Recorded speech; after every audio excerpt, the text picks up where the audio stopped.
Voici notre protagoniste, Yuyui. Un matin, en se réveillant, il découvrit accidentellement un lézard sur son lit. Le lézard se présenta sous le nom de Noi et affirma que sa mission était de protéger une princesse d'un sorcier maléfique qui complotait pour détruire le monde. Noi demanda l'aide de Yuyui et demanda à emprunter sa force. Pensant qu'il était en train d'halluciner, Yuyui jeta le lézard hors de sa maison. Peu après, il remarqua la fille de son voisin qui regardait le lézard qu'il avait jeté. Lorsque Yuyui retourna dans sa chambre, il fut surpris de constater que le lézard était revenu. Conscient de la confusion de Yuyui, le lézard lui demanda de comprendre la situation.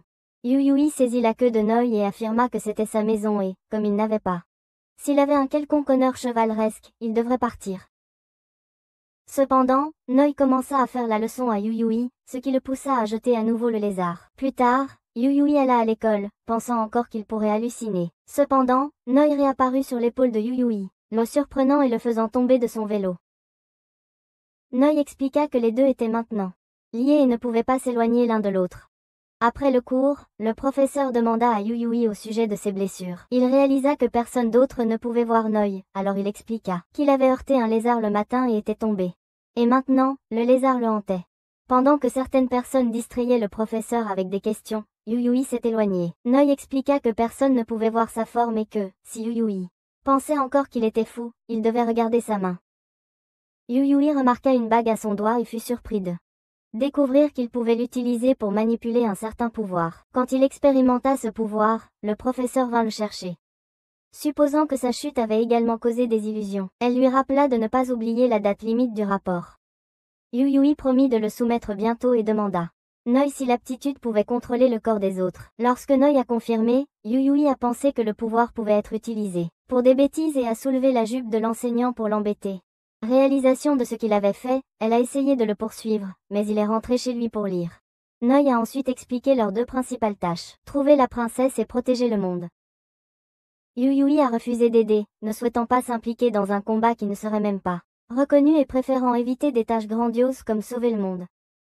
Comme il n'était qu'un étudiant, Noi a mentionné qu'il y avait d'autres qui seraient ses alliés, mais Yuyui, se rappelant le conseil de son grand-père d'éviter de faire ennemi ou allié pour une vie paisible, a décidé de laisser sauver le monde à quelqu'un d'autre et de tout ignorer. Il est sorti acheter de la nourriture pendant que Noi se demandait pourquoi il avait été assigné à une personne aussi lâche. Soudain, Noi a ressenti un ennemi. Yuyui a été choqué de se sentir poignardé, mais comme la blessure n'était pas réelle, il a suivi les instructions de Noi pour fuir. Ils ont couru vers un terrain plus élevé, où Yuyui est devenu épuisé et a affronté l'ennemi, un golem debout. Selon Noi, Yuyui a utilisé sa capacité pour aider son évasion alors que le monstre attaquait. Mais la fille du voisin est arrivée de manière inattendue, frappant la créature. Noi réalisa qu'elle était la princesse qu'il avait cherchée. Elle se présenta sous le nom de Hina et supposa que Noi avait dû causer beaucoup de confusion à Yuyui. Ce soir-là, Noi entraîna Yuyui à voler, mais restait en l'air brièvement. Était difficile à cause de la dépendance de ce pouvoir à la force physique, ce qui signifiait que Yuyui avait besoin d'un entraînement régulier pour devenir plus fort. Yuyui doutait d'être fait pour être un chevalier, mais Noi mentionna qu'être un chevalier et sauver le monde venait avec des récompenses. Yuyui exigea que Noi parte et lui rende sa vie paisible, mais Noi refusa. Amenant Yuyui à le jeter à nouveau dehors, Noi s'accrochait à son dos. Cependant, même lorsque Yuyui sortit pour dîner, il sentit de manière inattendue l'inquiétude, provoquée par la créature de plus tôt dans la journée. Yuyui se remémora alors les événements de l'après-midi, réalisant que Hina, malgré le fait d'être une princesse, ne s'était pas encore pleinement éveillée et n'était pas consciente de sa propre nature. Comme lui, elle avait également été entraînée dans cette situation. Yuyui avait l'impression d'avoir rencontré Hina quelque part avant ce matin. À ce moment-là, le professeur de Yuyui, Izam, accourut soudainement et le heurta. Elle s'est révélée être la sœur aînée de Hina et immédiatement a questionné Yuyui sur ce qu'il avait fait à sa sœur. Hina a expliqué qu'elle était la princesse et que Yuyui était quelque sorte de chevalier, ce qui a conduit Izam à soupçonner que Yuyui avait mis des idées bizarres dans la tête de sa sœur. Plus tard, Yuyui est sorti pour dîner et a été surpris de découvrir Hina participant à un concours de bouffe dans un restaurant de nouilles. Le lendemain à l'école, Yuyui aperçoit Hina par hasard. Elle l'a tiré sur le toit et a pointé du doigt un énorme marteau dans le ciel. Elle explique que c'est un marteau à biscuits créé par un sorcier maléfique. Il est destiné à détruire le monde. Elle veut emprunter la force de Yuyui. Hina a ensuite grimpé sur la rambarde et a sauté, forçant Yuyui à la rattraper. Elle a affirmé que Yuyui la protégerait toujours. et qu'en retour, elle le protégerait. Elle a révélé que sa raison de vouloir détruire le marteau était qu'elle voulait détruire le monde de ses propres mains. D'une manière ou d'une autre, Yuyui a accepté de servir Ina et a commencé un voyage avec elle. Cependant, Yuyui a soudainement entendu la voix de son grand-père, lui rappelant de ne pas oublier la leçon de vivre en solitude.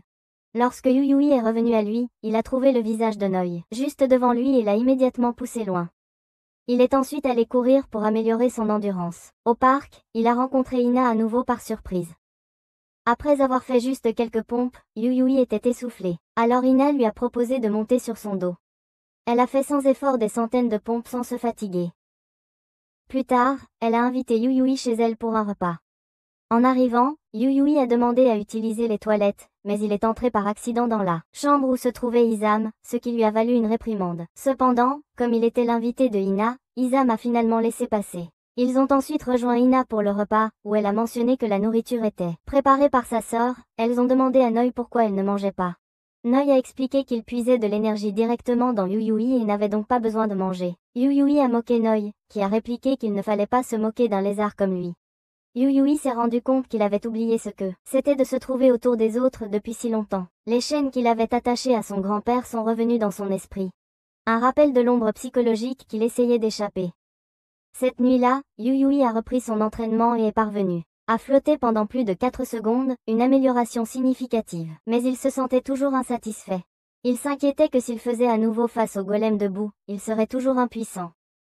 Noi a demandé si Yuyui avait des aspirations personnelles, mais Yuyui ne pouvait penser à rien, laissant Noi exaspéré.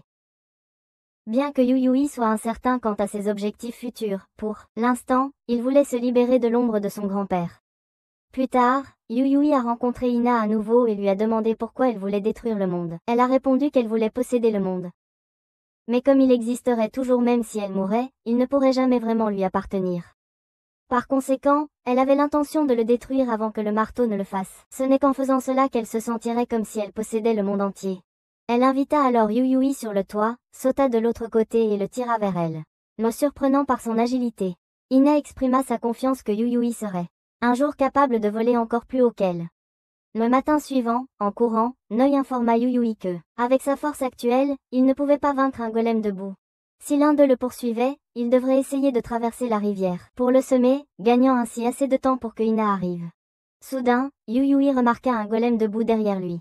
Il gronda Noi de ne pas l'avoir averti plus tôt, mais Noi. Il a expliqué qu'il n'avait ressenti aucune intention de tuer. La créature a traversé la route, forçant Yuyui à fuir, mais elle l'a rapidement rattrapé et attaqué.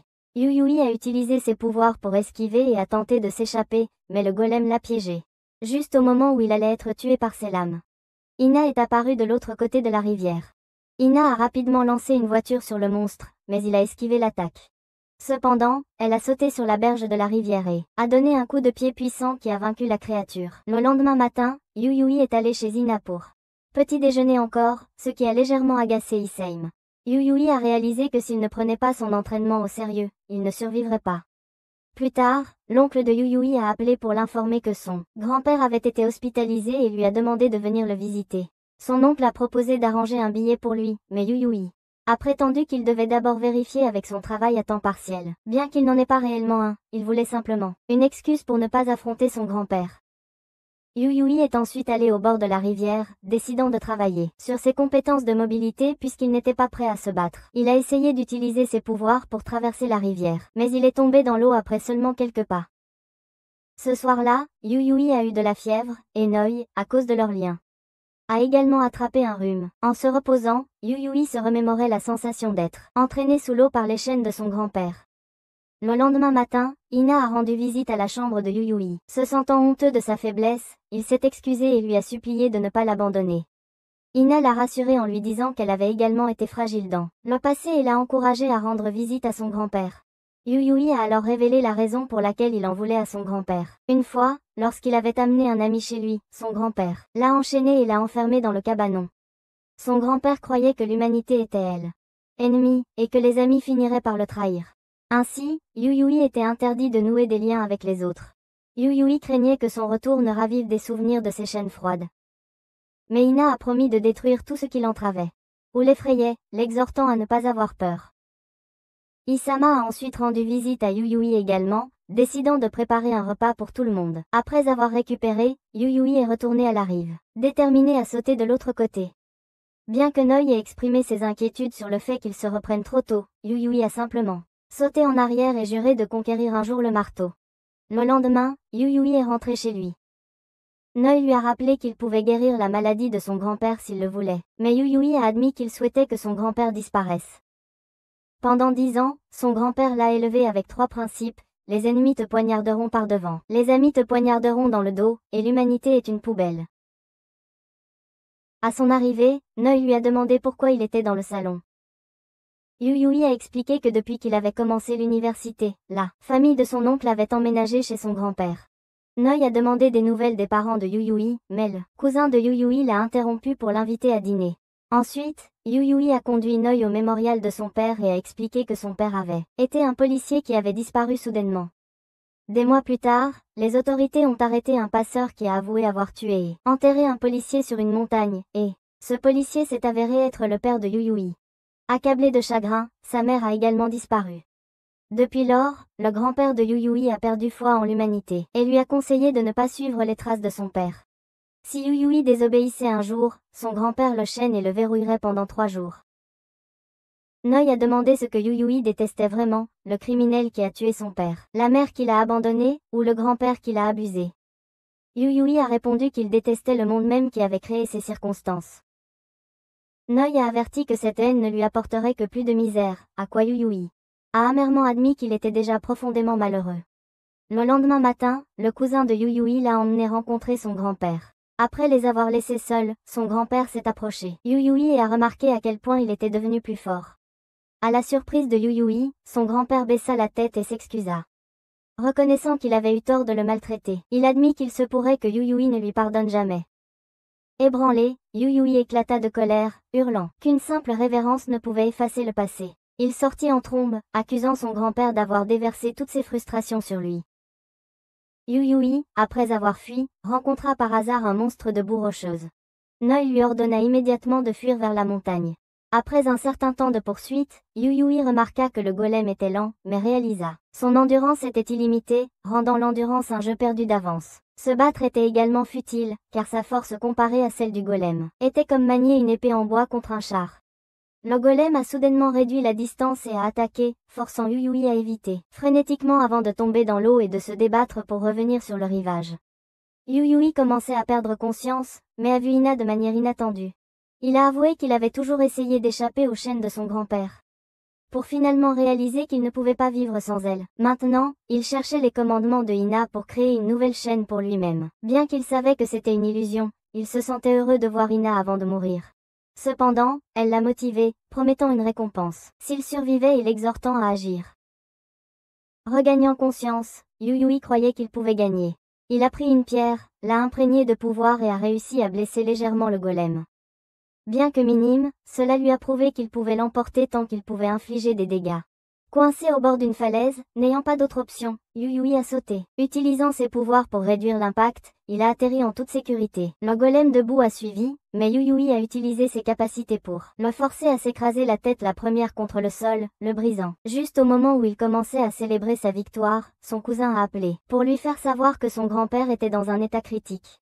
Yuyui l'a brièvement vu mais est parti rapidement, pensant que les 10 ans d'abus qu'il avait enduré ne pouvaient pas être effacés par quelques mois de changement. Il croyait que son grand-père ne l'avait jamais aimé, mais Noi a suggéré que ses actions, bien déformées, venaient encore de l'amour.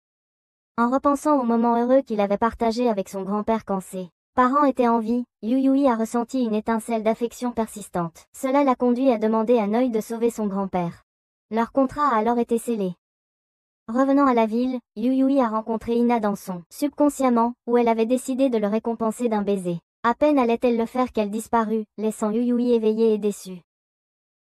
Plus tard, lors d'une course avec Ina, ils s'entraînèrent ensemble. Yuyui réussit 50 pompes, ce qui augmenta sa confiance pour combattre plus efficacement les golems de boue. À ce moment-là, un homme s'approcha, se présentant comme Angetsu, un allié de la justice. Un chien nommé Ludo apparut, et le groupe réalisa que Angetsu était également un chevalier. Angetsu révéla qu'il les avait observés pendant un certain temps mais n'avait pas eu l'occasion de les rencontrer jusqu'à maintenant. Il s'est excusé, promettant de se revoir. À l'école, Yuyui a demandé à Noi s'il connaissait Ludo, mais Noi a admis que ses souvenirs avant de rencontrer Yuyui étaient flous. Cet après-midi-là, Yuyui s'est interrogé sur le potentiel de force de Hangetsu, supposant qu'il n'était pas particulièrement puissant. Sur le chemin du retour, Yuyui a vu Ina, qui a soudainement été dépouillé de son portefeuille par Hangetsu. Ina a riposté, attaquant Hangetsu, mais il a esquivé sans effort. Ludo a expliqué que Hangetsu était un maître des arts martiaux, et que les techniques ordinaires ne fonctionnaient pas sur lui. Yuyui voulait intervenir mais ne pouvait pas, alors il a utilisé Ludo comme monnaie d'échange pour faire arrêter Hangetsu. Hangetsu s'est arrêté, mais il a été rapidement repoussé par Ina. Hangetsu a ri de la situation, expliquant qu'il testait simplement la force de Ina et l'avertissant de ne pas se reposer uniquement sur sa force physique, car elle ne serait pas toujours efficace. Ce soir-là, Yuyui et Ina se sont à nouveau parlé dans un rêve, où Yuyui a enfin reçu le baiser qu'il désirait, consolidant sa détermination à devenir un allié fiable pour Ina. Le lendemain matin, pendant leur course, Ina a rougi en se remémorant le rêve, tandis que Yuyui se sentait vraiment heureux. Plus tard ce jour-là, Yuyui et Ina ont à nouveau rencontré Hangetsu au parc. Ina, toujours en colère à cause du jour précédent, a rapidement défié Hangetsu en duel. Pendant qu'ils s'entraînaient, Yuyui a demandé à Ludo quand il avait rencontré Noi pour la dernière fois. Ludo a évité la question, soulignant que Yuyui manquait des yeux de quelqu'un qui voulait vraiment protéger le monde. Cela a conduit à une dispute et finalement à un combat entre Yuyui et Ludo. Après un moment, tout le monde était épuisé sauf Hangetsu. Hangetsu a demandé à Ina si elle lisait des mangas, exprimant son intérêt pour en emprunter quelques-uns. De retour chez Ina, Hangetsu a été surpris de rencontrer Izam, tombant instantanément amoureux au premier regard. Cependant, Izam resta imperturbable, disant calmement à Ina de venir à l'intérieur pour le petit déjeuner. Après le repas, Hangetsu emprunta quelques mangas à emporter chez lui. Pendant ce temps, Yuyui décida de ne pas révéler leur plan pour détruire le monde à Hangetsu. Ina ne s'en souciait pas beaucoup, car elle avait seulement besoin de Yuyui comme allié. Cela rendit Yuyui heureux, voyant Ina comme angélique. Soudain, un golem debout apparut près d'une entrée de magasin et commença à poursuivre Yuyui. Malgré ses efforts pour fuir, le golem continuait à se rapprocher et à attaquer. Hangetsu arriva de manière inattendue, déviant les coups du golem et utilisant son pouvoir pour cibler ses points faibles, ses yeux. Hangetsu a rapidement vaincu la créature. Yuyui réalisa que Hangetsu était assez fort et pourrait entraver les plans de Ina. Son éclaircie de sang ne passa pas inaperçue pour Hangetsu, qu'il attribua à de la jalousie, et proposa d'aider Yuyui à s'entraîner si nécessaire. Le lendemain, pendant l'entraînement, Hangetsu demanda à Ina des informations sur Izami. Quand elle évita de répondre, il essaya de la corrompre avec des bons de repas gratuits. Il conseilla également Yuyui de commencer à s'entraîner avec lui pour éviter des dangers futurs. À l'école, Yuyui découvrit que Hangetsu était apparu, prétendant qu'il était là pour nettoyer les abords du campus en tant qu'homme à tout faire. Hangetsu profita de l'occasion pour approcher Izami, la couvrant de compliments. Ce qui a fait penser à Yuyui qu'il avait l'air d'un escroc. Après avoir quitté, Izami a rappelé que le frère cadet de Hangetsu était d'1 an plus âgé que Yuyui mais n'avait pas été à l'école depuis 1 an. Curieux, Yuyui a demandé à Hangetsu à ce sujet. Hangetsu a expliqué que son frère avait été à l'étranger pendant un certain temps, en entendant la curiosité d'Izami à ce sujet. Hangetsu s'est immédiatement précipité pour lui parler en personne. Yuyui a réalisé que la meilleure façon de gérer Hangetsu pourrait être d'utiliser Izami comme appât. Cependant, Noi était agacé par l'attitude de Yuyui, le critiquant pour se comporter comme un enfant qui détruit ce qu'il n'aime pas. Yuyui n'a pas discuté, car il savait que c'était vrai. En rentrant chez lui, Yuyui a été choqué de trouver Hangetsu assis tranquillement dans sa maison.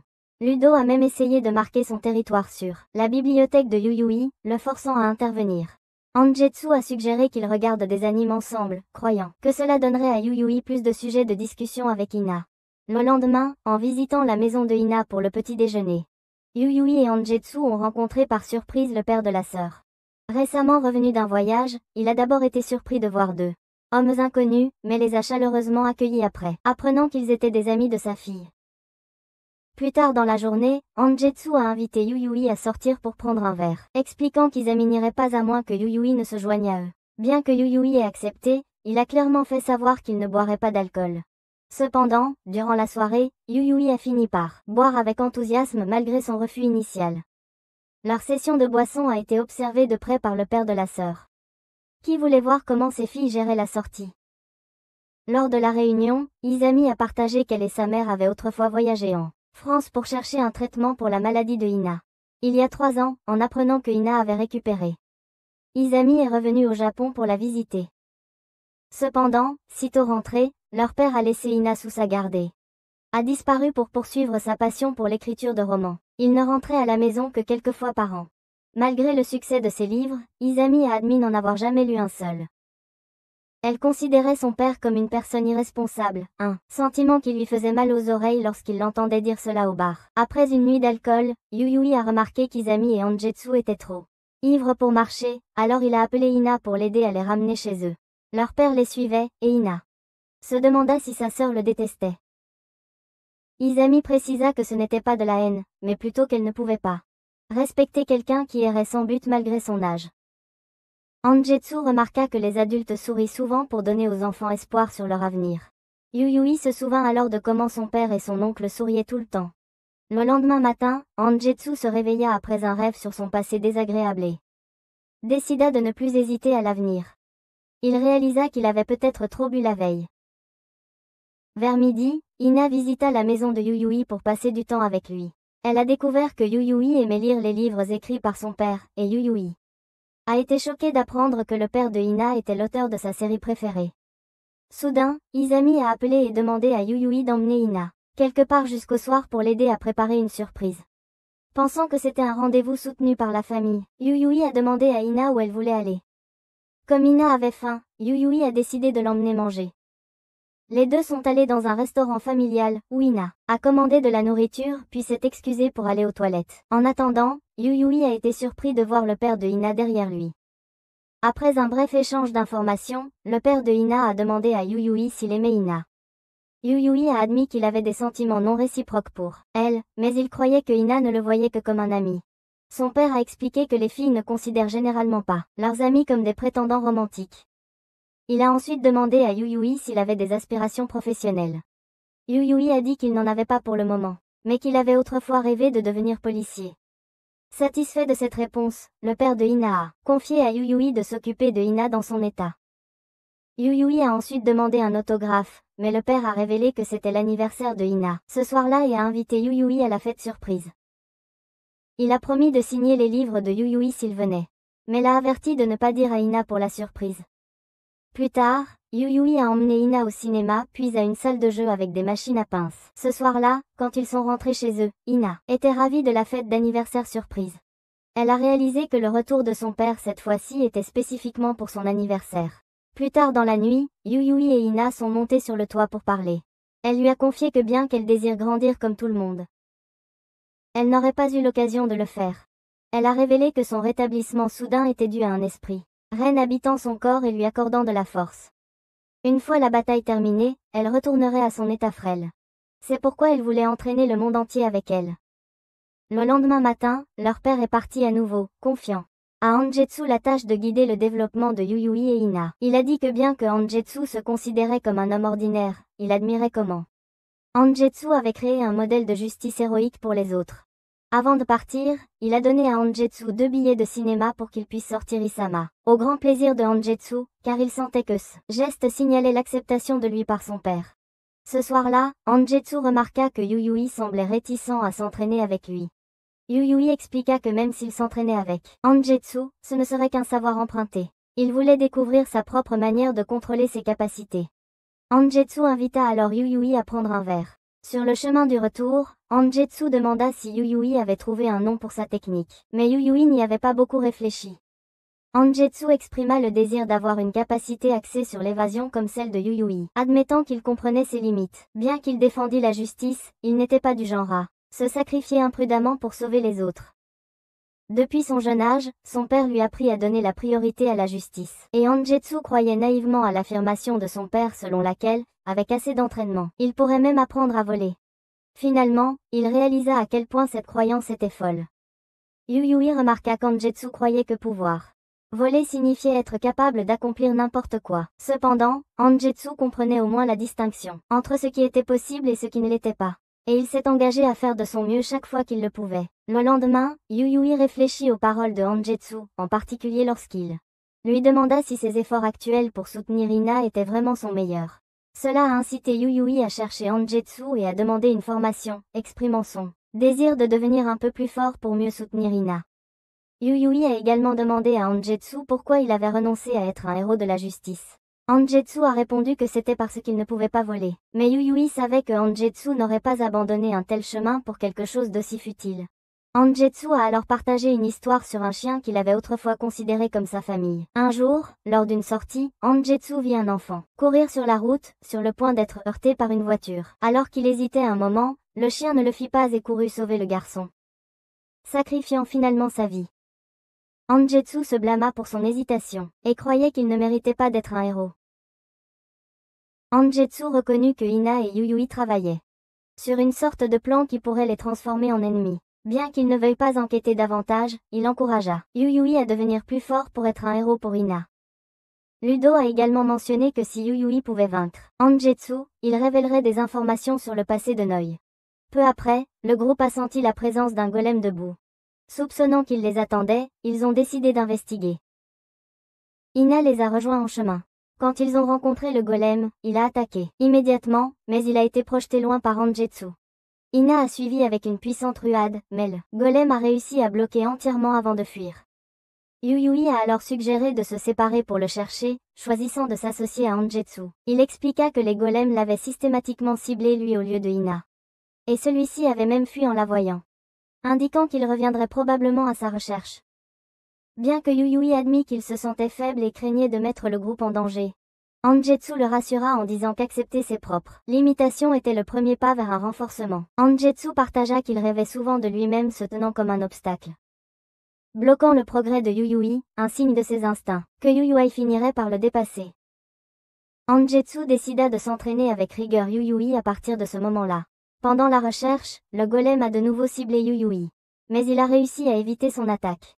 Il a ensuite commencé à se déplacer de manière évasive pour éviter les coups de Angetsu, finissant par se jeter en avant lorsque Yuyui a trébuché. Angetsu est intervenu, poussant Yuyui hors de danger, mais a reçu un coup dévastateur lui-même. Il est tombé dans une colline et est resté grièvement blessé, confiant à Ludo le soin d'exécuter son dernier souhait. Avant de disparaître, Angetsu a réussi à prononcer quelques mots à Yuyui, le laissant sous le choc. Quelques instants plus tard, Ina est arrivée et a anéanti le golem d'un seul coup de poing, faisant s'effondrer une partie de la montagne. L'incident a été diffusé aux informations, en même temps que l'annonce du décès de Angetsu.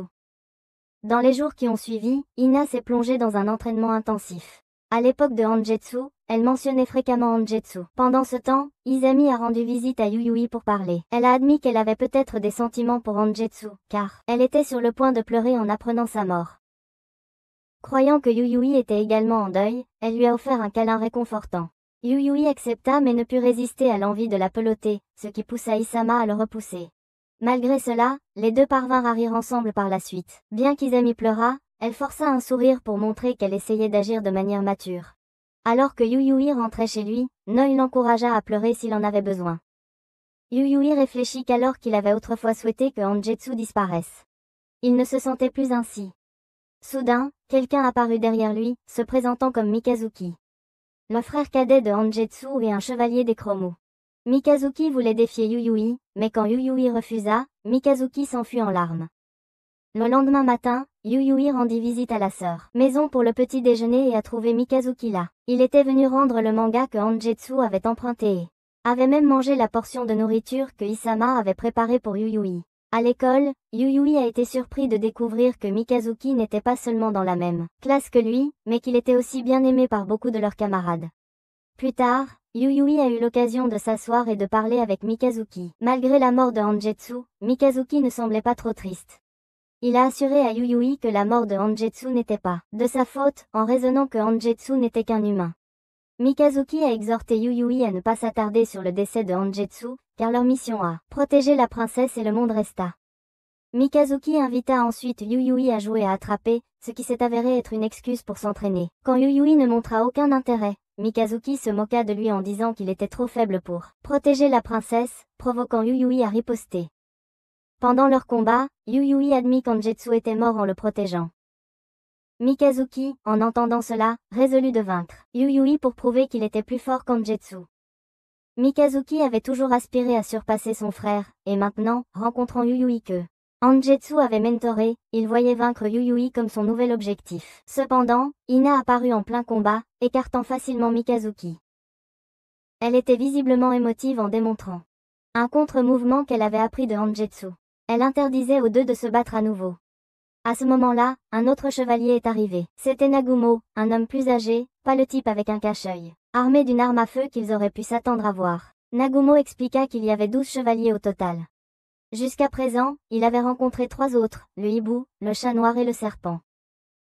Nagumo leur rappela leur devoir de protéger la terre contre le marteau de biscuit et les avertit d'être prêts à faire des sacrifices face à leurs ennemis. Après avoir dit qu'il les reverrait bientôt, Nagumo partit, avec Mikazuki à sa suite. Alors que Yuyui et son groupe rentraient chez eux, Yuyui réfléchissait à la possibilité de devoir affronter les 10 chevaliers restants pour aider Ina à atteindre son objectif. Ina, elle aussi, croyait que Yuyui défierait un jour chacun d'eux et les vaincrait. Pendant ce temps, Mikazuki, prévisible, cherchait Nagumo pour un duel, mais bientôt revint se plaindre à Yuyui que Nagumo, comme son cheval, était trop rapide. Yuyui ignora Mikazuki, insistant pour qu'il quitte sa chambre et paye pour la plante de chou qu'il avait mangée. Plus tard, Yuyui était allongé dans son lit, réfléchissant à ce que pouvait être le dernier souhait de Anjutsu. Le lendemain matin, Yuyui aperçut 2 golems debout sur la montagne. Incapable de joindre Ina, il contacta Nagumo, qui conseilla au groupe de se concentrer sur un golem à la fois, car les affronter seuls était trop risqué. Yuyui se souvint du conseil précédent de Noi selon lequel les chevaliers devaient coopérer. Nagumo, quant à lui, rencontra de nouveau Mikazuki. Mikazuki reconnut la force potentielle des golems mais insista pour défier Nagumo en premier. Ailleurs, Ina se débarrassa rapidement d'un golem, surprise par sa faiblesse. Elle supposait que les autres avaient déjà traité avec un golem de montagne, mais n'était pas au courant que celui qu'elle avait vaincu n'était pas entièrement détruit. Nagumo a donné une raclée à Mikazuki, affirmant qu'il n'était pas près du niveau de Anjutsu. Blessé par cette remarque, Mikazuki se releva pour continuer à se battre. En parallèle, Yuyuim découvrit le 2e golem. Il semblait indifférent au combat, alors Yuyuim décida de l'affronter seul. Cependant, Noi a remarqué l'état mental instable de Yuyuim.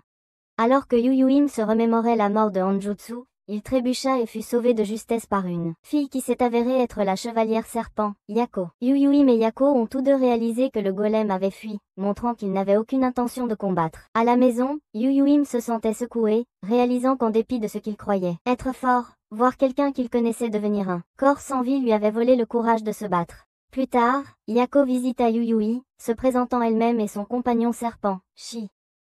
Noi demanda à Shi s'il se souvenait de quelque chose du passé, mais Shi admit qu'il ne se souvenait pas. Shi partagea que lors d'une bataille précédente, le chevalier serpent était mortel en protégeant le chevalier lézard. Noi s'excusa, exprimant son regret que malgré le fait d'être protégé, son chevalier n'ait pas fait long feu. Shi rejeta la nécessité de gratitude, indiquant qu'il ne gardait aucune rancune. Avant de partir, Yako dit franchement à Yuyui qu'il ne devrait plus se battre, car il n'était qu'un fardeau pour tout le monde. Yuyui a ensuite demandé à Noi à propos du moment où il avait été sauvé auparavant. Noi a expliqué que le sacrifice de Shi avait été en vain car son chevalier avait également péri peu après.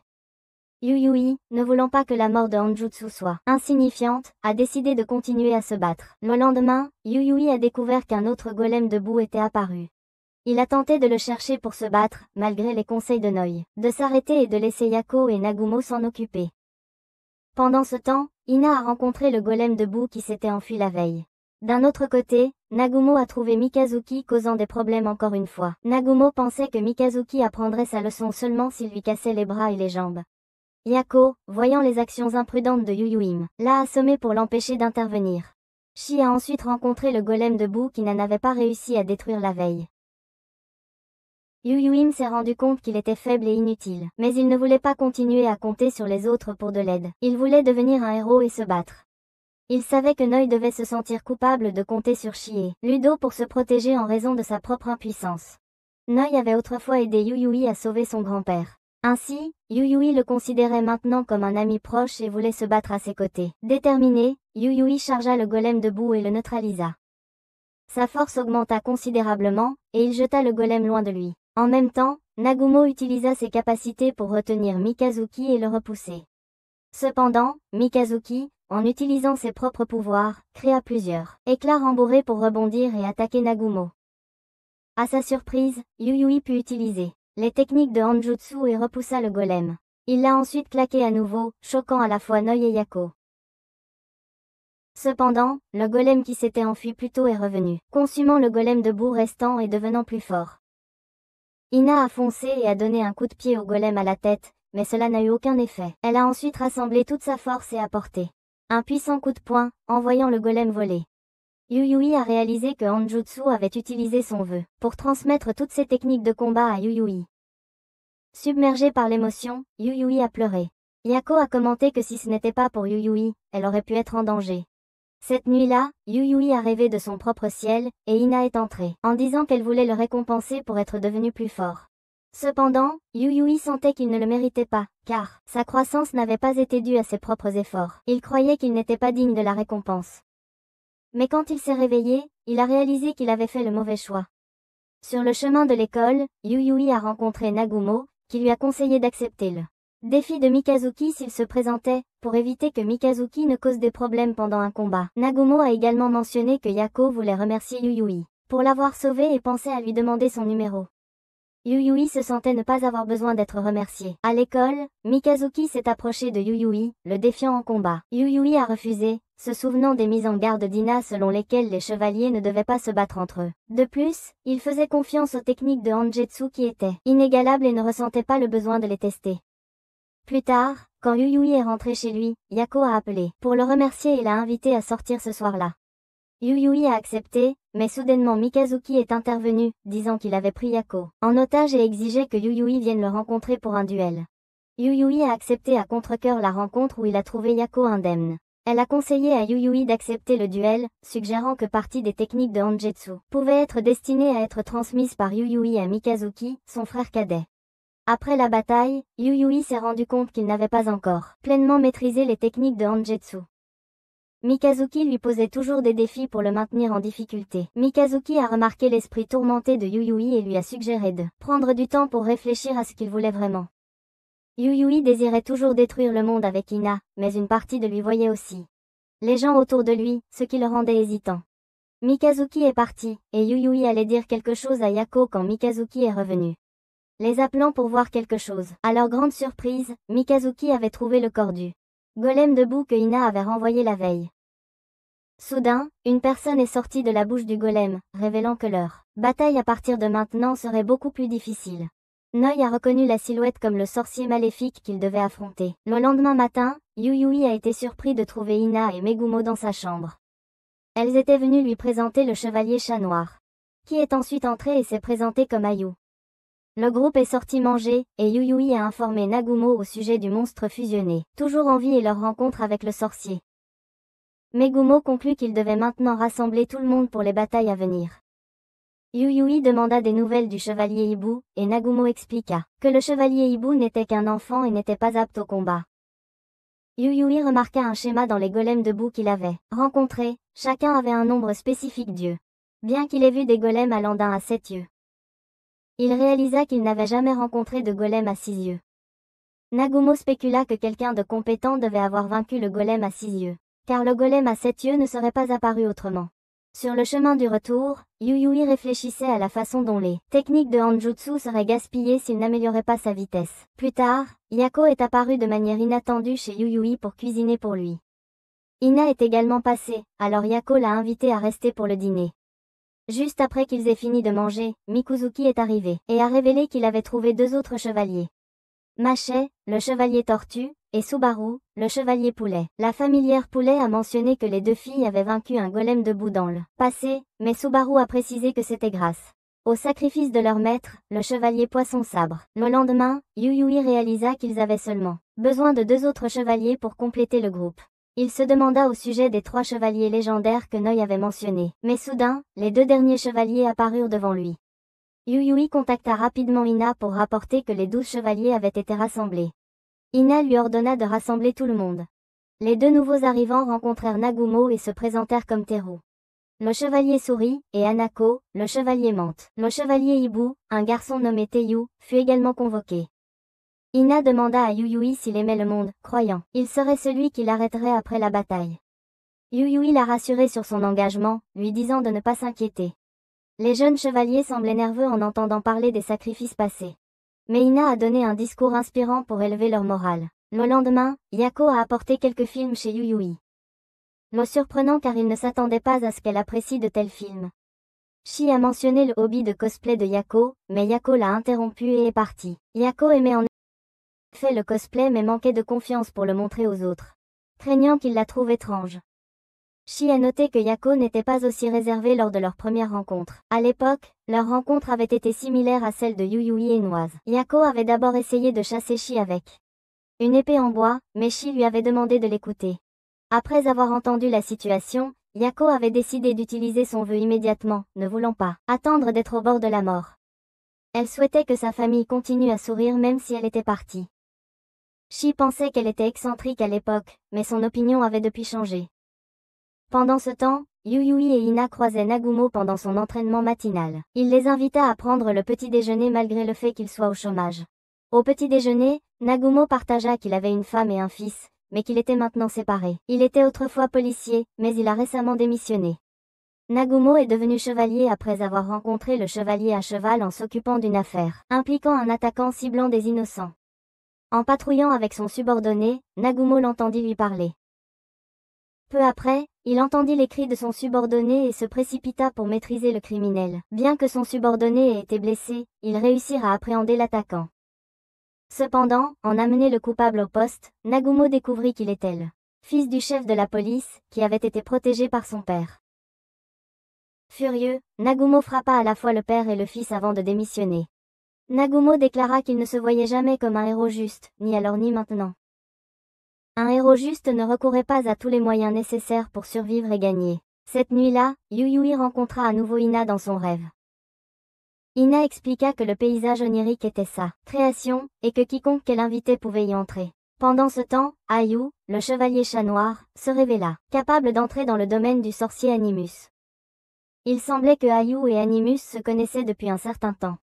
Le familier félin en était conscient, mais Ayu restait perplexe quant à l'intérêt d'Animus pour lui. Ayu visita plus tard Izami pour s'enquérir de théories du voyage dans le temps et des phénomènes connexes.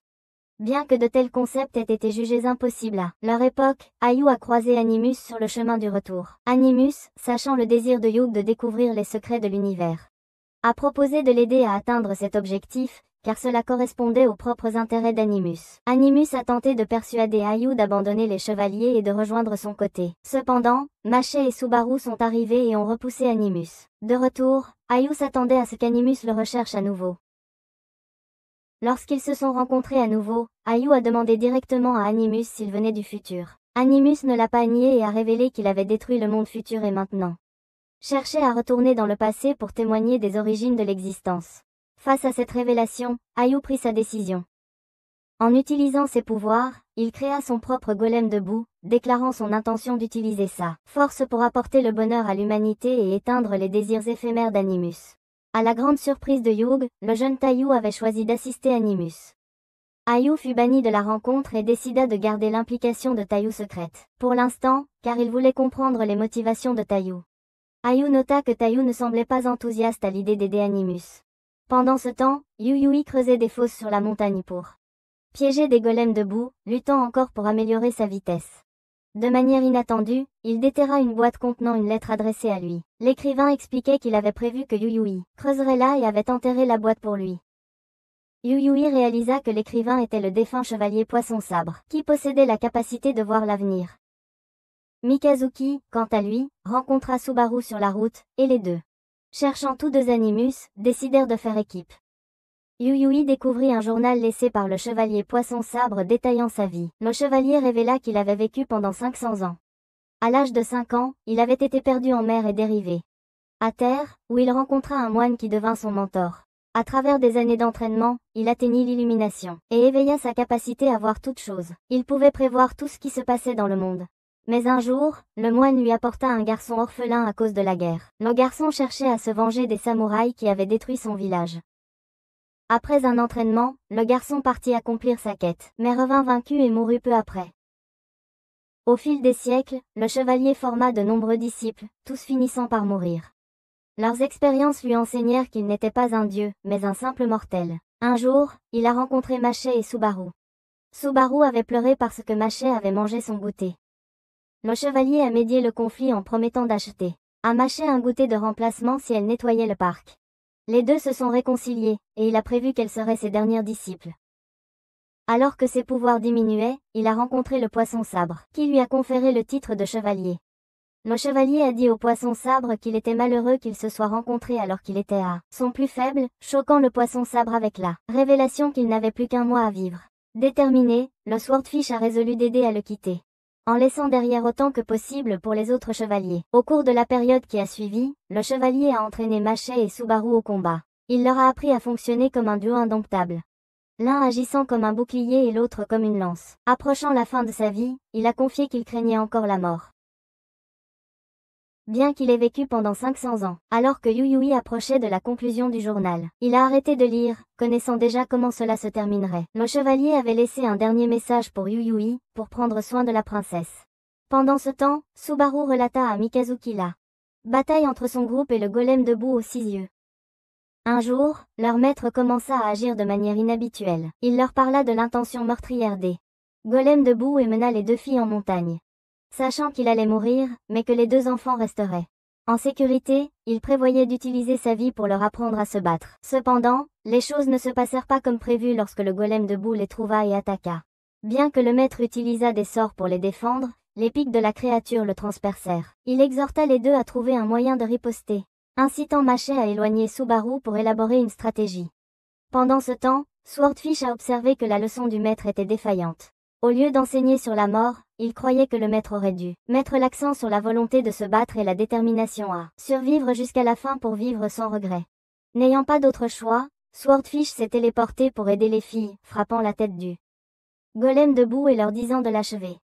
Les deux ont travaillé ensemble, créant un bouclier solide, qui déviait les attaques de pique du golem. Ils ont ensuite transformé le bouclier en arme et détruit le golem debout. Après cela, le maître leur rappela de compléter les faiblesses de l'autre et de travailler ensemble harmonieusement. Il leur ordonna de dire à Animus, s'ils le rencontraient un jour, qu'avec une omniscience comme la sienne, Animus et le maître n'étaient que des mortels, pas des dieux. Les filles voulaient demander de l'aide, mais le maître confia à Swordfish son souhait, que les deux filles le dépassent et continuent d'avancer. Il s'éteignit alors, rejoignant ses anciens disciples, et attendant les filles de l'autre côté. Subaru était profondément attristé, car personne ne savait d'où venait son maître. Les gens agissaient comme s'il n'avait jamais existé, malgré la vérité. Mikazuki admirait le maître et regrettait de ne pas l'avoir rencontré plus tôt. Quelques jours plus tard, Yu Yui et Ina entraînaient Hanako et Teru. Noi a suggéré qu'au lieu de se concentrer sur les techniques offensives, ils devraient pratiquer l'esquive pour augmenter leurs chances de survie. Ina a accepté et a décidé de faire pratiquer aux deux l'esquive de ses attaques. Pendant l'entraînement, Mikazuki a appelé de manière inattendue et a convaincu Yu Yui de diriger le groupe lors d'un camp d'été. Ina semblait intriguée, alors le groupe s'est bientôt dirigé vers la plage. Ayu et Nagumo sont allés pêcher pendant que Tayu, Yu Yui et Hanako est resté sur le rivage car aucun d'entre eux ne savait nager. Les nageurs les ont invités à entrer dans l'eau, mais le trio a refusé. Jusqu'à ce qu'Ina appelle, et Yu Yui court immédiatement vers elle. Ce soir-là, Mikazuki a suggéré que les garçons partagent quelques bières, mais Tayu a préféré jouer à des jeux vidéo, et les deux hommes plus âgés sont allés au sauna. Comme Teru était mineur, il s'est contenté d'eau. Mikazuki a demandé si Teru sortait avec Hanako, mais Teru a répondu qu'ils étaient juste de vieux amis d'enfance. Cependant, la souris de Teru a remarqué que les deux étaient si proches, que Hanako grimperait même à travers sa fenêtre pour lui rendre visite. Noi a ajouté qu'Ina montait souvent dans la chambre de Yu Yui, ce qui poussait Mikazuki à devenir jaloux et à s'en aller en furie. « Quelqu'un, s'il vous plaît, sauvez ce corbeau !» s'exclama-t-il. Yu Yui est allé se promener avant de se coucher, tandis que Mikazuki croisa Subaru, qui lui conseilla de vivre plus sérieusement. En marchant le long de la plage, Yu Yui aperçut Ina revenant de la mer. Elle avait expérimenté ses pouvoirs d'une nouvelle manière pour explorer leur potentiel. Yako, qui passait par là, entendit Ina mentionner son intention de détruire ce monde. Cependant, Yako décida de garder cela pour elle pour l'instant, car elle avait des sentiments pour Yu Yui et voulait mieux comprendre la situation. Le lendemain matin, la présence d'un golem debout a été détectée. Le groupe est monté sur la montagne et a bientôt rencontré la même créature à 7 yeux qu'auparavant. Animus est soudain apparu, capturant Yu Yui et Ina et les téléportant vers la mer. Mikazuki les a poursuivis, laissant Nagumo diriger le reste du groupe dans la lutte contre le monstre. Animus a prétendu être venu parler avec Yuyui et Ina et n'avoir aucune intention de nuire. En attendant, les chevaliers luttèrent contre la créature infatigable. Elle se déplaçait sans cesse sans se fatiguer, obligeant le groupe à trouver un abri temporaire. Yu voulait trouver un moyen de toucher la créature, car il avait déjà un plan en tête.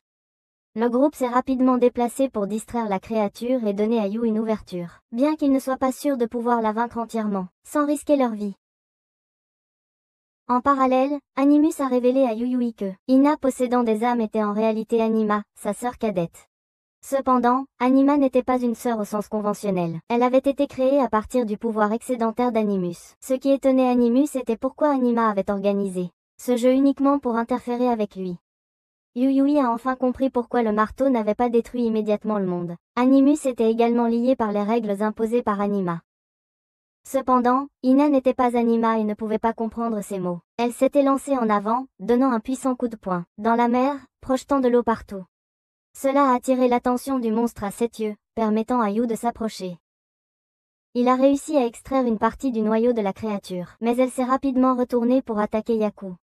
Nagumo a amélioré l'épée en bois de Yaku pour l'aider à survivre.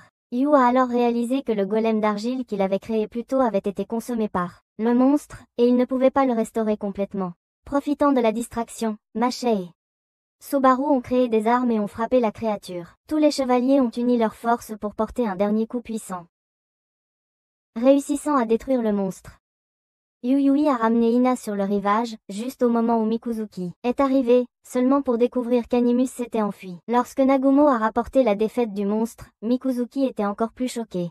Nagumo l'a puni pour avoir abandonné ses coéquipiers, déclarant que Mikuzuki serait le seul à ne pas être autorisé à manger au festin de célébration du groupe ce soir-là. Le lendemain, Yuyui a remarqué que Yu avait créé des golems à 2 yeux en argile pour que les chevaliers s'entraînent contre. Bien que ces créatures n'aient pas été trop fortes, le fait que Mikuzuki puisse en affronter un seul par lui-même montrait qu'il n'était pas aussi faible qu'il en avait l'air. Yuyui dit à Mikuzuki de se reposer afin qu'il puisse prendre le relais. Réfléchissant aux paroles de Ina sur leur potentiel inexploité, Yuyui tenta de transformer sa capacité en arme offensive, similaire à la technique de Hanjutsu. Il réussit, endommageant le bras du monstre. Le lendemain, Ina apporta ses affaires chez Yuyui, demandant à y rester un moment, car elle venait de fuir son foyer. Yuyui accepta immédiatement. Ina a expliqué qu'elle était partie parce que sa mère était récemment revenue. Peu après, Izami est apparu pour ramener Ina, l'accusant de déranger Yuyui. Yuyui voulait contester mais s'est tue sous le regard sévère de Izami. Lorsqu'Ina a refusé de revenir, Izami a décidé de prendre Yuyui chez elle pour séparer les deux. Elle a laissé Yuyui rester temporairement dans la chambre de son père. Noi a observé qu'Ina et sa mère ne semblaient pas avoir une bonne relation. Plus tard, Yuyui a reçu un appel téléphonique de son oncle, lui demandant s'il prévoyait de rentrer chez lui pendant l'été puisque son grand-père était beaucoup plus en forme maintenant. Ne se sentant pas prêt à affronter son grand-père, Yuyui a dit qu'il rappellerait plus tard. Cette nuit-là, Yuyui a rêvé de Ina, qui a partagé qu'elle ne voulait pas voir sa mère parce qu'elle était toujours occupée par son travail médical. Bien que Ina comprenne le dévouement de sa mère à aider les autres, elle se sentait blessée par le manque de temps que sa mère avait pour elle.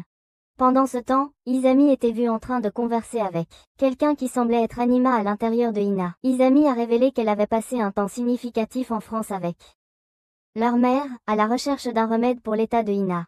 Le fait qu'il ne voyait Ina que 2 fois par an quand elle était jeune semblait être la raison de la distance émotionnelle de Ina. Le lendemain matin, Yuyui réveilla Izami pour lui transmettre le message de Ina, qu'elle ne les rejoindrait pas pour le petit déjeuner. Sur le terrain d'entraînement, le groupe se plaignait de Mikuzuki qui monopolise le golem d'entraînement, ne laissant aucune opportunité aux autres de s'entraîner. Yuyui n'avait d'autre choix que d'attendre que Mikuzuki soit épuisé. Izami continuait de pousser Ina à rentrer chez elle, mais elle refusait. Ce soir-là, Izami s'approcha de Yuyui pour partager quelques bières. Yuyui se demandait pourquoi Ina évitait sa mère, ce qui amena Izami à réfléchir que cela avait peut-être commencé il y a 4 ans, avant que la santé de Ina ne s'améliore. À cette époque, Ina tomba soudainement gravement malade et resta inconsciente pendant 1 semaine. Seul Izami est rentré à la maison, car leur mère était occupée avec des patients en France. Cela semblait créer un fossé entre mère et fille.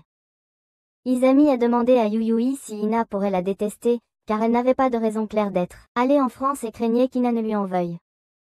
En pensant à la façon dont Anjetsu gérerait cela, Yuyui a suggéré de demander directement à Ina. Il a encouragé Izami à ne pas traiter Ina comme une enfant et à être direct dans leur conversation, lui rappelant de sourire. Yuyui a laissé Izami seule pour parler avec Ina. Mais après un moment, Izami est revenue, disant qu'Ina s'était endormie avant qu'elle ne puisse parler. Cependant, Izami semblait plus joyeuse. Le lendemain, Yuyui informa Ina que sa mère partirait ce soir. Ina promit de rentrer à la maison cette nuit, ce qui poussa Izami à aller lui parler. Yuyui sortit pour leur donner un peu d'intimité. Izami s'excusa auprès de Ina de la laisser partir en France sans objectif clair. Ina révéla qu'elle avait évité sa famille parce qu'elle se sentait coupable, pensant que sa naissance était la raison pour laquelle leur famille s'était déchirée. Izami interdit à Ina de penser de telles pensées, s'excusant de l'avoir fait se sentir ainsi. Ina s'excusa également, et les sœurs résolurent leurs problèmes. Cependant, Ina n'était pas encore prête à affronter sa mère. Yuyui la suivit et l'encouragea à revenir, mais elle avait peur que sa mère ne l'aime plus. Ina sauta de l'autre côté de la rivière, et Yuyui utilisa ses capacités pour la suivre, lui assurant que si elle avait peur, il irait avec elle. Lorsqu'ils revinrent, la mère d'Ina courut vers elle et l'embrassa en pleurant. La famille se réconcilia, et ce soir-là, Yuyui appela son oncle pour dire qu'il rendrait visite à son grand-père. Le lendemain matin, pendant l'entraînement, Yuyui vit Ina amener quelqu'un d'inconnu. Noi reconnut immédiatement la princesse Anima. Mais Anima ne semblait pas se soucier beaucoup de Noi. Ina ne comprenait pas pourquoi Anima était apparue à ses côtés ce matin-là. Yuyui informa le groupe de la présence d'Anima. Alors que la plupart réagissaient avec indifférence, le chevalier bête soupira lourdement. Alors que Yuyui allait chercher quelque chose à manger, il remarqua un couloir à l'extérieur de la porte. Noi identifia cela comme étant l'œuvre d'Anima. Yuyui traversa le couloir et se retrouva soudain dans une autre dimension, où les autres membres du groupe avaient également été transportés. Yako était embarrassée car elle n'avait pas eu le temps de changer de son costume de cosplay. Une fois tout le monde rassemblé, Anima fit apparaître le cheval de Nagumo, lui ordonnant de s'agenouiller. Elle l'a transformé en licorne, désignant officiellement Nagumo comme le légendaire chevalier licorne. Anima a dissous l'espace, ramenant tout le monde chez eux. Yuyui a réalisé que les 12 chevaliers bêtes étaient divisés en 3 groupes, avec une personne de chaque groupe choisie au hasard pour devenir un chevalier légendaire. Nagumo était le premier, laissant les identités des 2 autres inconnus.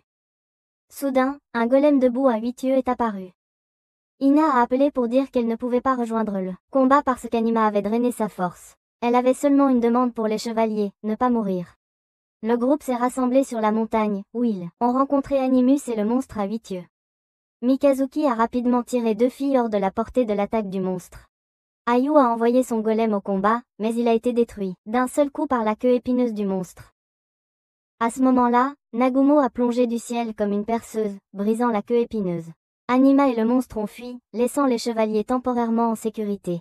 De retour à l'entraînement, Ayu a créé un golem debout à 3 yeux, avec un bras sur sa tête pour aider les chevaliers. Son arme principale était ses dents acérées. Yuyui a appris que l'aptitude de Taru à augmenter la température moléculaire produisait du feu, tandis que l'aptitude de Hanako lui permettait de geler la matière. Yuyui et Hanako étaient contents de ne pas nommer leurs techniques, mais la plupart des autres pensaient que nommer les techniques les rendait plus cool. Lorsque Yuyui rentra chez lui, il fut surpris de trouver Anima suspendue à l'envers au plafond. Il lui demanda ce qu'elle faisait là, et Anima répondit qu'elle voulait quelque chose à manger. Yuyui lui donna une tasse de nouilles instantanées, mais ce n'était pas suffisant, alors elle exigea plus. Yuyui accepta seulement si Anima lui disait comment aider Ina à se rétablir. Anima a expliqué que manger lui replénissait son énergie, qu'elle transférait à Ina. Noi a suggéré d'appeler Yako et Taru pour cuisiner, car tous deux étaient compétents. Anima a rapidement créé un portail et a amené les deux. Yako était embarrassé, ayant été surpris en cosplay encore une fois. Après avoir préparé de la nourriture pour Anima, Taru a demandé qui étaient les 2 autres chevaliers légendaires choisis. Anima a refusé de révéler leur identité, laissant tout le monde perplexe. Cet après-midi, Yuyui est allé à la montagne pour creuser des trous afin de piéger le monstre à 8 yeux. Il a creusé plusieurs fosses pour augmenter les chances de succès. Mikuzuki est passé, et Yuyui l'a invité à prendre une bière. Le matin suivant, Animus et le monstre à 8 yeux sont réapparus. Les chevaliers bêtes se sont rapidement rassemblés. Nagumo a remarqué que la queue du monstre avait régénéré et a lancé la première attaque, utilisant à plusieurs reprises une technique de coup de pied en vrille. Cependant, tout le monde pouvait voir que Nagumo se précipitait, et il a finalement été repoussé. Les autres ont dû intervenir pour le soutenir. Nagumo s'est senti embarrassé d'avoir essayé de se montrer devant les membres plus jeunes et d'avoir échoué. Teru a aspergé la tête du monstre d'eau et l'a mis en feu, ce qui le paniqua. Le golem de boue de Wu a momentanément immobilisé le monstre, mais celui-ci a tourné rapidement, créant un tourbillon pour contre-attaquer. Les deux filles ont combiné leurs pouvoirs pour frapper le monstre alors qu'il chargeait. Mais elles ont raté. Nagumo a utilisé ses capacités pour immobiliser le monstre. Avec lui immobilisé, le groupe l'a facilement vaincu. Plus tard, Anima a informé Ina que les chevaliers bêtes avaient vaincu le golem de boue. Anima est ensuite partie à la recherche de plus de nourriture. L'histoire s'est concentrée sur Teru et Hanako. Un jour ordinaire, ils sont devenus inattendus le chevalier souris et le chevalier menthe. Le chevalier souris a remarqué que Hanako était réservée et émotionnellement distante, ce qui correspondait au stéréotype de la chevalier menthe. Les individus courageux étaient souvent associés à la menthe, tandis que les lâches étaient associés à la souris. Teru réfléchissait à ce qu'il devrait souhaiter. Ce soir-là, il a appris que Hanako avait souhaité la mort d'un criminel mentionné dans les actualités. Le chevalier souris n'était pas satisfait, avertissant que souhaiter la mort des autres entraînerait des conséquences karmiques. Hanako resta impassible, disant qu'elle accepterait les conséquences. Teru fit le vœu que Hanako survive à une blessure mortelle une fois. Le chevalier souris expliqua que la condition pour que ce vœu fonctionne était que Hanako devait être encore consciente lorsque la blessure survenait, une mort instantanée le rendrait inefficace. De retour dans le présent, Teru comprit ses sentiments pour Hanako. Mais elle restait inconsciente des émotions entre eux. Tout en cuisinant pour Yuyui et Mikazuki durant leur session de boisson, le groupe encouragea Teru à avouer à Hanako. Ina s'arrêta pour rendre un livre qu'elle avait emprunté, après avoir passé la nuit dans la chambre de Yuyui. Mikazuki les taquinait à propos de leur relation, mais Yuyui et Ina ont clarifié que c'était en raison de circonstances spécifiques cette nuit-là. Sentant la chaleur, Ina a suggéré qu'ils aillent s'asseoir sur le toit pour se rafraîchir. Plus tard, Teru a invité Hanako à le rejoindre sur le toit à un moment donné, mais elle semblait indifférente. Cette nuit-là, Teru n'a pas pu dormir, hésitant à avouer ses sentiments. Le lendemain matin, Teru a pratiqué l'utilisation de ses pouvoirs pour une meilleure mobilité, inspirée par les techniques de Yuyui. Soudain, un autre golem de boue est apparu. Cette fois-ci, il s'agissait d'un type lanceur accompagné d'un groupe de petits sbires. Le groupe s'est rapidement rassemblé pour faire face à la nouvelle menace. Les petites créatures ont rapidement chargé, éloignant ceux capables d'attaquer, séparant efficacement les deux hommes et les deux filles du reste de l'équipe. Sachant qu'ils devaient s'occuper des petits avant de se regrouper, ils ont décidé de les éliminer rapidement. Pendant ce temps, Ina s'est précipitée pour confronter le golem de boue, mais son équilibre entre l'attaque et la défense rendait difficile pour elle de prendre le dessus. Yuyui est intervenu pour l'aider. Teru a tenté de soutenir en utilisant le feu, mais a été ciblé de manière inattendue par le golem. Grâce à ses compétences nouvellement acquises, il a réussi à esquiver. Cependant, remarquant que Hanako était dans la portée de l'attaque du golem, Teru utilisa son pouvoir pour la protéger. Tous deux furent transpercés par la lance du golem. Dans ces derniers instants, Teru avoua ses sentiments à Hanako, qui les connaissait depuis longtemps. Teru libéra ensuite une décharge de feu, forçant le golem à reculer. Son souhait se réalisa ensuite, sauvant Hanako, mais le chevalier menthe s'interrogea sur pourquoi Teru s'est sacrifié alors qu'il savait qu'Hanako survivrait, jugeant sa mort inutile. Ailleurs, le groupe de Nagumo restait piégé dans l'encerclement de l'ennemi. À ce moment-là, Mikazuki est arrivé, leur ordonnant de se concentrer sur la défense pendant qu'il s'occupait de la situation. En utilisant ses capacités, Mikazuki a créé plusieurs pads pour le mouvement. Cependant, au lieu de les utiliser pour la mobilité, il les a transformés en lances, similaires au style de Hanjutsu, éliminant un grand nombre d'ennemis. Les minions restants ont fui, laissant Mikazuki épuisé. À la réunion, tout le monde a été choqué par la mort de Teru. Nagumo a ordonné au groupe de rentrer, le laissant terminer les choses. Les deux filles étaient bouleversées par la mort de Teru. Teru était secoué par la peur, et le chevalier chat noir se demanda comment Uyu et Nagumo semblaient impassibles. Uyu, cependant, remarqua que personne n'était vraiment fort dans des moments comme ceux-ci. Nagumo demanda plus tard à son ancienne assistante de s'occuper des affaires concernant Teru. Elle rapporta de manière inattendue que leur supérieur lui avait ordonné de supprimer le contact de Nagumo du téléphone de Teru et mentionna un jeu, ce qui amena Nagumo à suspecter l'interférence d'Animus avec la police. Pendant ce temps, Mikazuki s'entraînait plus dur que jamais, et Hanako montrait peu d'émotion face à la mort de Teru. Ayant besoin de plus de temps pour saisir le vide laissé par son absence, Noi reconnut Teru comme un vrai chevalier, prêt à risquer tout pour sauver Hanako. Malgré le fait qu'elle savait qu'elle survivrait grâce à son souhait, Anima s'approcha soudainement de Yuyui et lui demanda s'il voulait obtenir du pouvoir. Yuyui accepta et prit sa main, ne se doutant pas qu'il allait se retrouver face à face avec Yako. Anima annonça que les deux se battraient pour déterminer qui hériterait du pouvoir du chevalier légendaire. Tous deux, motivés par leurs propres raisons pour devenir plus forts, résolurent de ne pas se retenir. Yako utilisa sa capacité à contrôler des épées en bois, attaquant de loin. Yuyui essaya de se rapprocher, mais il fut repoussé et renversé à plusieurs reprises, par la force de Yako. Noi observa que Yuyui manquait encore de la volonté de se battre, freiné par des insécurités et la croyance qu'il ne pouvait pas protéger les autres malgré l'héritage de la force de Hanjutsu. Yuyui commença à penser qu'il serait peut-être mieux que Yako ait le pouvoir à la place. Elle fut ensuite transformée en dragon par Anima. Yako déclara son affection pour Yuyui et jura de l'arrêter si nécessaire. Peu après, le groupe fut ramené. En parallèle, Hanako, frustrée, tenta de rejeter le chevalier menthe, similaire aux luttes passées de Yuyui. Cependant, cela se révéla vain, et le chevalier menthe ne put pas lui en vouloir, car c'était l'une des rares fois où Hanako montrait de l'émotion. Elle a quitté la maison sans parapluie malgré la pluie imminente. Yuyui s'est dirigé vers la montagne pour remplir les trous qu'il avait creusés, les jugeant inutiles. Là, il a rencontré Mikuzuki, qui a décidé de l'aider. Sur le chemin du retour, ils ont rencontré Hanjutsu de manière inattendue. Mikuzuki a immédiatement porté un coup de pied rapide, et Yuyui a utilisé ses pouvoirs pour frapper. Ils ont accusé Animus d'être allé trop loin. La silhouette s'est révélée être un golem à 11 yeux. Yuyui, confus sur l'emplacement des golems à 9 et 10 yeux, a été surpris lorsque celui à 11 yeux a parlé, révélant qu'ils avaient déjà rencontré le golem à 10 yeux. Le golem aux 11 yeux s'est alors transformé en Ina, poussant les deux à se retirer pour le moment. Yuyui a ensuite rapporté l'incident à Nagumo, lui conseillant de vérifier minutieusement les capacités de chacun avant de prendre des décisions. Pendant ce temps, Hanako a rencontré une manifestation de Teru. Les deux se sont assis ensemble, se remémorant. Hanako se souvenait que, durant leur enfance, Teru était toujours à ses côtés, mais pleurait souvent en premier chaque fois qu'il se passait quelque chose. Même quand elle tombait et se blessait, Teru pleurait pour elle. Avec le temps, ses larmes semblaient absorber sa tristesse. Hanako s'était toujours vue comme une grande sœur qui devait prendre soin de lui. Elle s'était imaginé qu'ils iraient à l'université ensemble. Mais quand Teru a choisi de terminer ses études secondaires et de poursuivre des études culinaires, à la place, Hanako a commencé à perdre son propre sens de l'orientation. Elle avait souvent souri pour Teru, mais quand elle a vu son véritable bonheur, elle s'est sentie engourdie à l'intérieur. Cherchant à redécouvrir ses émotions, elle a décidé de rester près de lui. Hanako comprenait que ce Teru n'était pas réel.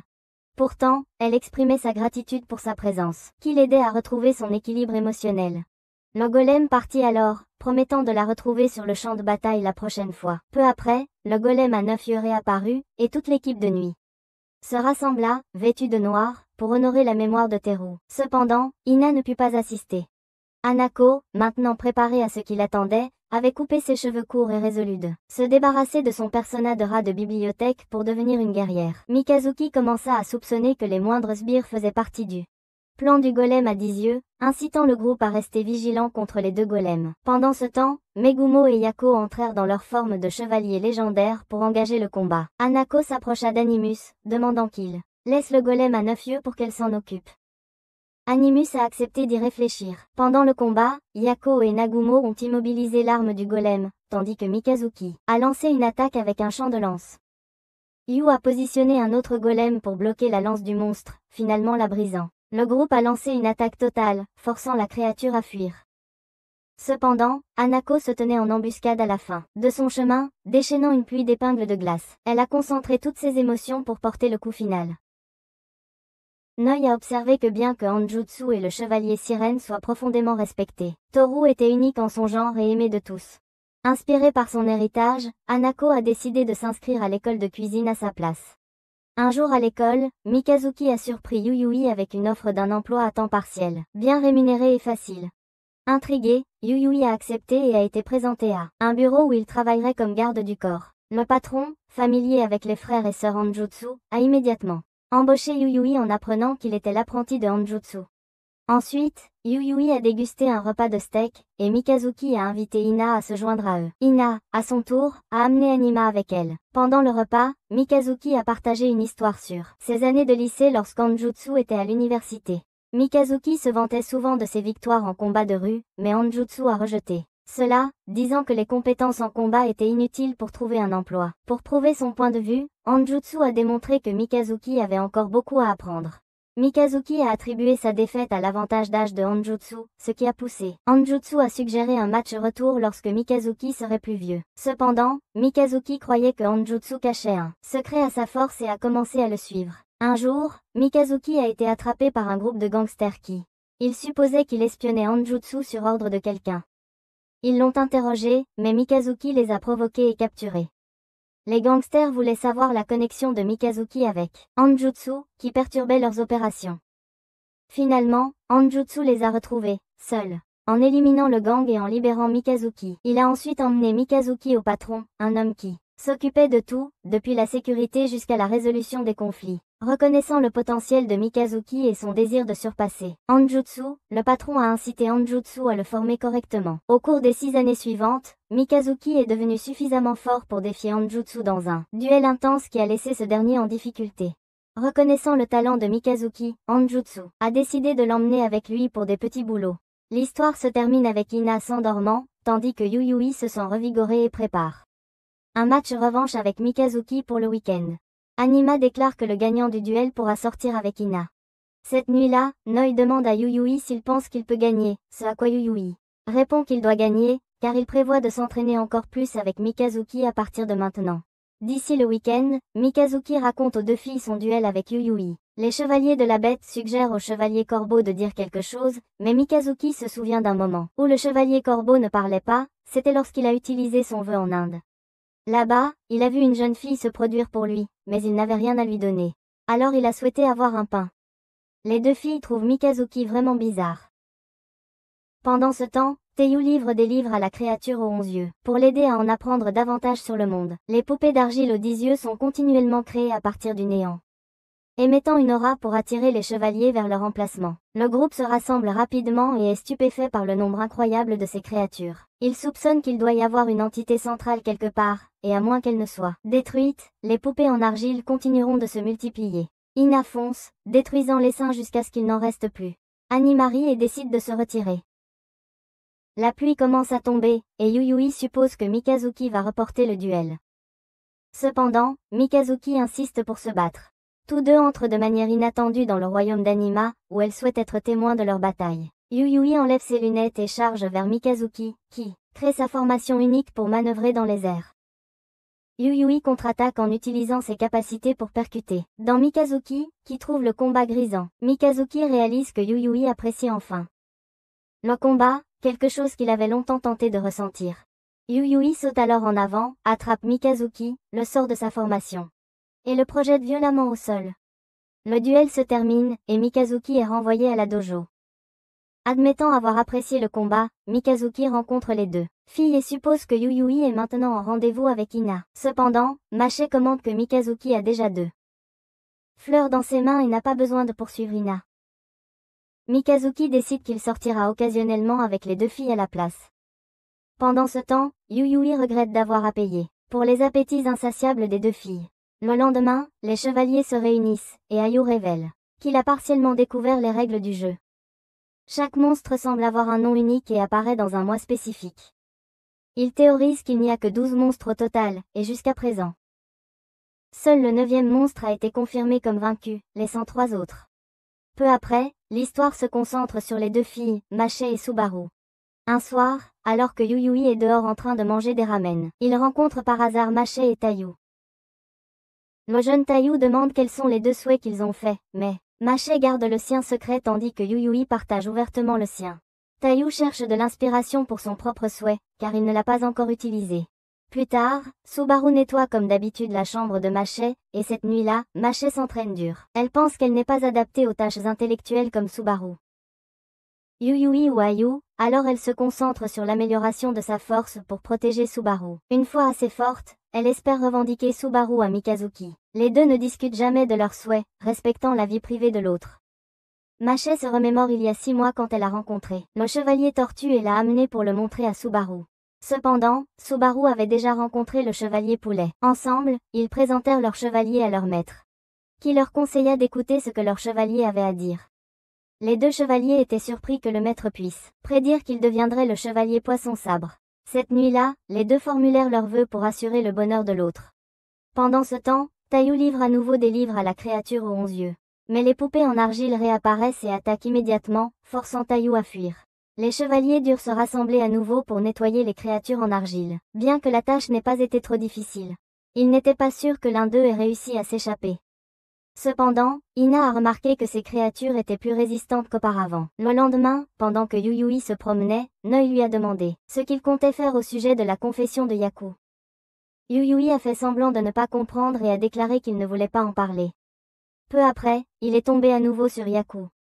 Bien qu'il se sente quelque peu mal à l'aise, Yaku a décidé de agir comme si la confession n'avait jamais eu lieu. Pendant ce temps, Taillou a emmené la créature à 11 yeux au cinéma pour l'aider à apprendre. La créature réfléchit qu'en tant qu'être en argile, elle pouvait éprouver des émotions, non de l'empathie pour la perte, mais un sentiment de curiosité et un désir d'explorer. Elle observa également que Taillou ne semblait pas proche de ses pairs. Tous les deux restèrent ensemble jusqu'au soir, et la créature aux 11 yeux proposa d'échanger de place avec Taillou pour une journée, pour voir si quelqu'un remarquerait la différence. Plus tard, Taillou monta la montagne et rencontra Animus, qui lui donna un sac de couchage à utiliser pour la nuit. Taillou se remémora le moment où il a rencontré pour la première fois le chevalier hibou, lorsqu'il souhaitait que tout soit détruit, ce qui poussa Animus à s'approcher de lui. Animus a révélé que le précédent chevalier au hibou lui avait également été fidèle, et il a proposé une alliance avec Taillou. Le lendemain matin, la créature à 11 yeux est revenue, se rendant compte que la vraie vie et les films étaient très différents. Soudain, les créatures en argile sont revenues et ont lancé une attaque, obligeant les chevaliers à se regrouper. Ils ont observé que les créatures devenaient plus fortes et plus nombreuses. Taillou a ordonné à tout le monde de reculer pour qu'il puisse tester quelque chose. Il a envoyé son clone d'argile pour combattre, mais il a été submergé par les créatures, qui étaient devenues beaucoup plus fortes. Taillou a été contraint d'activer le mécanisme d'autodestruction de son clone pour éliminer les créatures cette fois-ci. Quelques jours plus tard, Mikazuki faisait du jogging en montagne et tomba sur Taillou, qui était tombé dans l'un des vieux pièges de Yuyu. Lorsque Mikazuki demanda ce que Taillou faisait là, Taillou, inquiet d'être découvert, prétendit qu'il s'entraînait. Mikazuki le crut.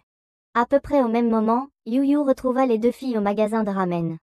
Plus tard, Taillou partit avec Mikazuki, qui l'emmena chez Yuyu pour prendre un verre. En voyant les deux filles là aussi, Yuyu mentionna qu'il voulait rendre le livre de leur maître.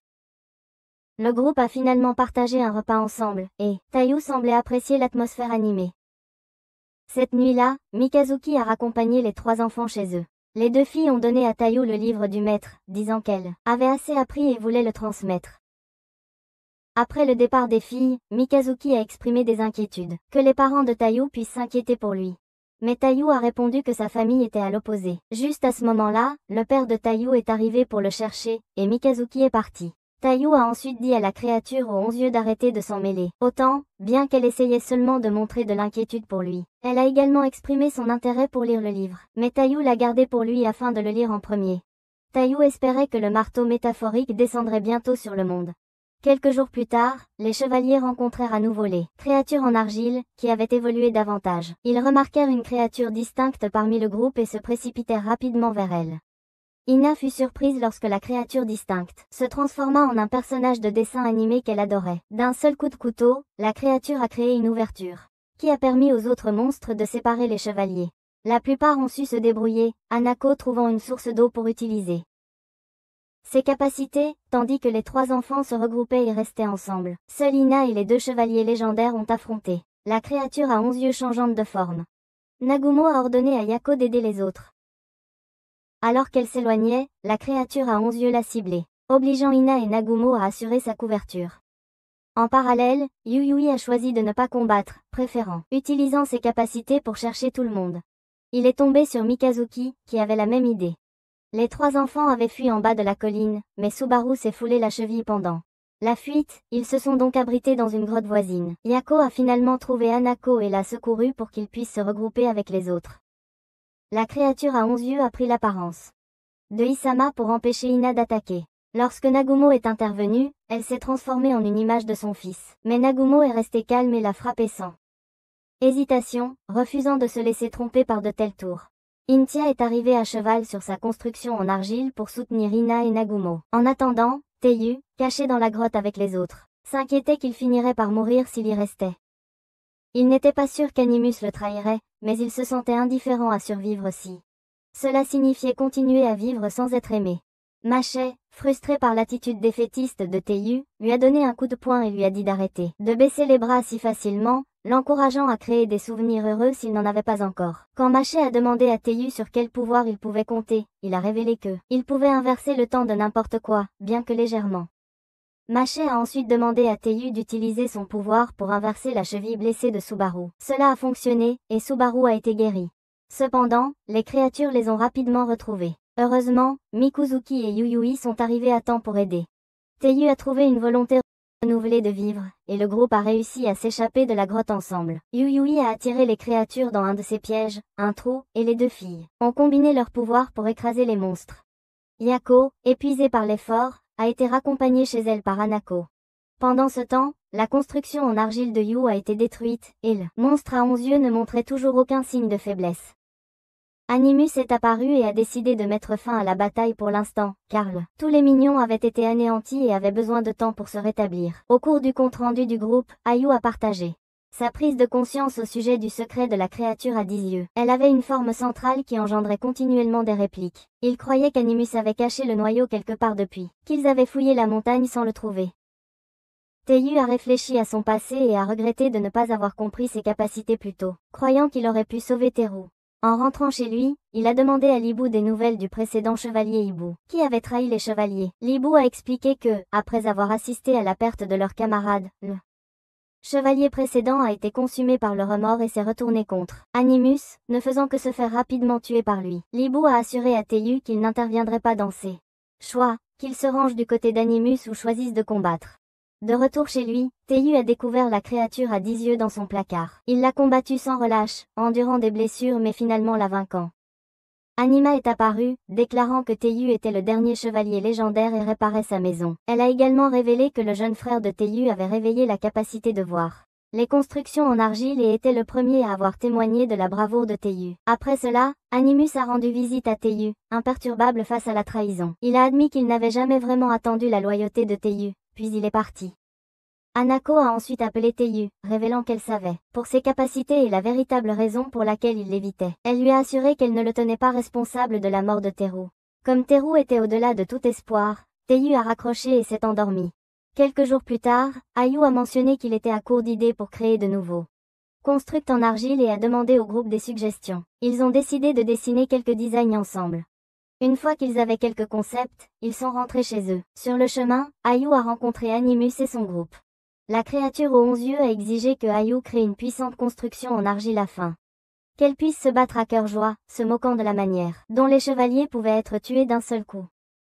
Animus a une fois de plus essayé de recruter Ayu, mais il a refusé, ce qui a poussé Animus à se moquer de lui, affirmant que Ayu ne pourrait jamais créer une construction parfaite comme la sienne. Animus se voyait comme un dieu, mais Ayu a juré de le ramener à la réalité.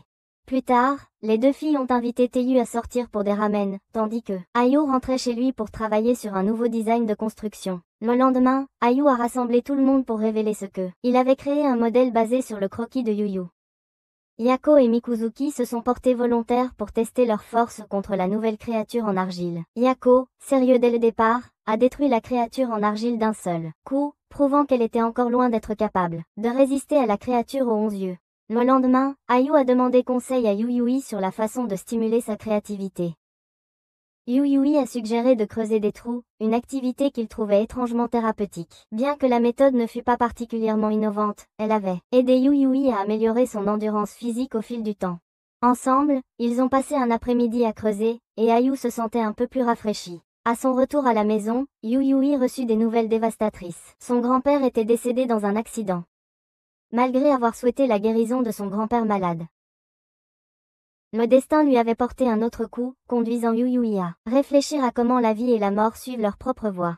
Pendant les funérailles, sa cousine lui a dit que leur grand-père lui écrivait souvent des lettres, mais la plupart étaient retournées sans être envoyées. Elle lui remit les lettres non envoyées, et en les lisant, Yuyui découvrit qu'elles étaient remplies d'inquiétudes et de questions sur le moment où il reviendrait le voir. Yuyui est ensuite retourné au grenier, où il a trouvé les chaînes qu'il avait un jour enchaînées. Les jetant de côté, il a choisi de pardonner à son grand-père pour les épreuves qu'il lui avait fait subir. Cette nuit-là, Yuyui a rêvé de rencontrer son grand-père, où ils ont eu une conversation sincère. Son grand-père est parti de manière inattendue. Voici la suite. Inattendu avec le père de Yuyui dans le rêve, ce qui a poussé Yuyui à les poursuivre, ne réalisant qu'il était en train de rêver. Dans son paysage onirique, Yuyui s'est approché de la porte dans le monde subconscient d'Ina, où Anima est apparue. Elle entrait dans cet espace à cause des invitations de Ina, mais depuis que la maîtrise de l'espace de Ina était incomplète, les souvenirs de ses rêves s'estompaient souvent au réveil. Anima, cependant, permettait à Yuyui de conserver ses souvenirs et lui présentait un défi. Elle laissait entendre que la clé de la culpabilité de Yuyui se formait, bien qu'elle n'explique pas pourquoi elle l'avait choisi. Yuyui est passé par la porte et a gravi un escalier où il a rencontré Anjutsu. Cela faisait écho au rêve que Anjutsu avait une fois décrit, et son but ici était de bloquer le chemin de Yuyui. Contraints de se battre, les deux s'engagèrent dans un combat intense à main nue. Anjutsu reconnut que Yuyui avait maîtrisé les techniques qu'il avait enseignées, mais nota que son corps n'était pas encore entièrement adapté à celles-ci. Malgré l'avantage clair de Anjutsu, Yuyui libéra son atout, répandant son pouvoir dans tout son corps pour améliorer sa vitesse et sa force. Surpris par cette nouvelle capacité, Anjutsu se laissa défaire et permit à Yuyui de passer. Au deuxième échelon, Yuyui rencontra son maître, qui était là seulement pour observer. Le maître s'enquit du bien-être des deux enfants, à quoi Yuyui répondit qu'ils étaient en bonne santé. Après une brève poignée de main, Yuyui continua à monter. Au troisième marche, Anima apparut, le récompensant d'un baiser pour avoir surmonté les défis. Elle lui assura que Ina pardonnerait ses actions, mais lui rappela qu'il lui appartenait. Au plus haut marche, Yuyui se retrouva face avec le marteau, maintenant à portée de main. Le lendemain matin, la créature aux 11 yeux réapparut, incitant les chevaliers à se rassembler pour le combat sans Ina ni Yuyui. La créature a pris la forme d'un héros classique. Des vieux dessins animés, à la grande surprise de Nagumo. Nagumo, qui avait autrefois joué le méchant dans un match de catch contre un tel héros, a décidé de se battre par nostalgie. Cependant, cette version du héros était beaucoup plus coriace et dangereuse. Les deux filles ont dû intervenir pour sauver Nagumo d'être écrasé. Mikazuki a lancé une attaque, mais a ressenti la douleur de frapper le corps incroyablement résistant de la créature. Yako a également eu du mal à faire effet, obligeant Teiyu à utiliser son pouvoir pour soigner le groupe. Hanako a créé de la glace, faisant glisser et tomber la créature, tandis que Ayu a lancé un nouveau construit en argile spécialisé dans une clôture, qui tirait sans relâche sur le monstre à 11 yeux. Lorsque la poussière s'est dissipée, le golem à 11 yeux est resté complètement intact et a même déclaré que cette marionnette n'était toujours pas assez forte pour le défier. Il a donné au groupe un délai de 10 jours pour créer une marionnette plus forte. S'il échouait, ils viendraient pour leur famille et prendraient leur vie. Après avoir délivré cet ultimatum, le golem à 11 yeux est parti, tandis que Nagumo a décidé qu'il le défierait à nouveau après les 10 jours. 2 jours plus tard, Yuyui est revenu et a entendu parler de la bataille à venir prévue dans 8 jours. Il a également remarqué que le marteau avait subi quelques légers changements. Pendant ce temps, les deux jeunes filles ont cherché Mikazuki pour expérimenter la combinaison de leurs capacités, tandis que Hanako s'est tournée vers Yako pour apprendre à cuisiner, bien qu'elle ne sache toujours pas comment faire face au golem aux 11 yeux. La décision finale reposait sur Ayu et sur le fait que sa marionnette répondrait aux attentes de la créature. Hanako a suggéré que Yako invite Yuyui à s'entraîner avec elle, car quelqu'un d'aussi mobile que Yuyui serait essentiel pour Yako, pour pratiquer le contrôle et la capture des ennemis. Yuyui, désireux de s'adapter à sa nouvelle vitesse, s'entraînait assidûment avec Yako. Bien qu'il ait été à plusieurs reprises retenu par son pouvoir en essayant de s'approcher, il resta déterminé. Ils s'entraînèrent ensemble jusqu'au soir, après quoi Yako invita Yuyui chez elle pour un repas. Pendant le repas, ils échangèrent des banalités jusqu'à ce qu'elle, fatiguée de elle, embarras, demande directement à Yuyui ce qu'il comptait faire au sujet de la confession de Yako. Yuyui admit qu'il avait entendu sa confession, mais qu'il n'avait pas compris la suite. Yako admit alors ouvertement qu'elle savait que Yuyui et Ina prévoyaient de détruire le monde. Yuyui a répondu que c'était quelque chose qu'ils envisageraient seulement après avoir vaincu Animus, donc pour l'instant, ils pouvaient encore être amis. Cependant, Yako a déclaré qu'elle ferait de son mieux pour l'arrêter. Et si elle réussissait, Yuyui devrait sortir avec elle. Yuyui a dit qu'il y réfléchirait. Entre-temps, le golem aux 11 yeux a fini de lire le journal du maître et a réfléchi à la nature de l'humanité et comment, en tant que marionnette debout, il différait des humains. En même temps, Ayu semblait avoir compris comment créer une nouvelle marionnette. Lorsque la prochaine bataille a commencé, les deux jeunes, les filles et Mikuzuki ont testé une nouvelle technique. Les bouches attaquantes de Mikuzuki étaient renforcées par les capacités des filles, les transformant en lances lancées contre le golem à 11 yeux. Bien qu'il soit resté indemne, Ina s'est élancée et l'a frappé vers les autres, le faisant se transformer en la forme à 9 yeux qu'ils avaient rencontrée auparavant. Hanako a utilisé la technique de feu qu'elle avait apprise de Taru pour le brûler. Ina et Yako ont travaillé ensemble pour le faire tomber, le forçant à revenir à sa forme normale. Le golem à 11 yeux a ensuite invoqué un marteau et a repoussé Nagumo, mais Yuyui s'est rapidement élancé et l'a frappé vers Ina, lui donnant une ouverture pour infliger un autre coup. Cependant, même cela n'était pas suffisant. À ce stade, Ayu est finalement intervenu. Il a demandé au golem aux 11 yeux ce qu'il avait fait au cours des 10 derniers jours.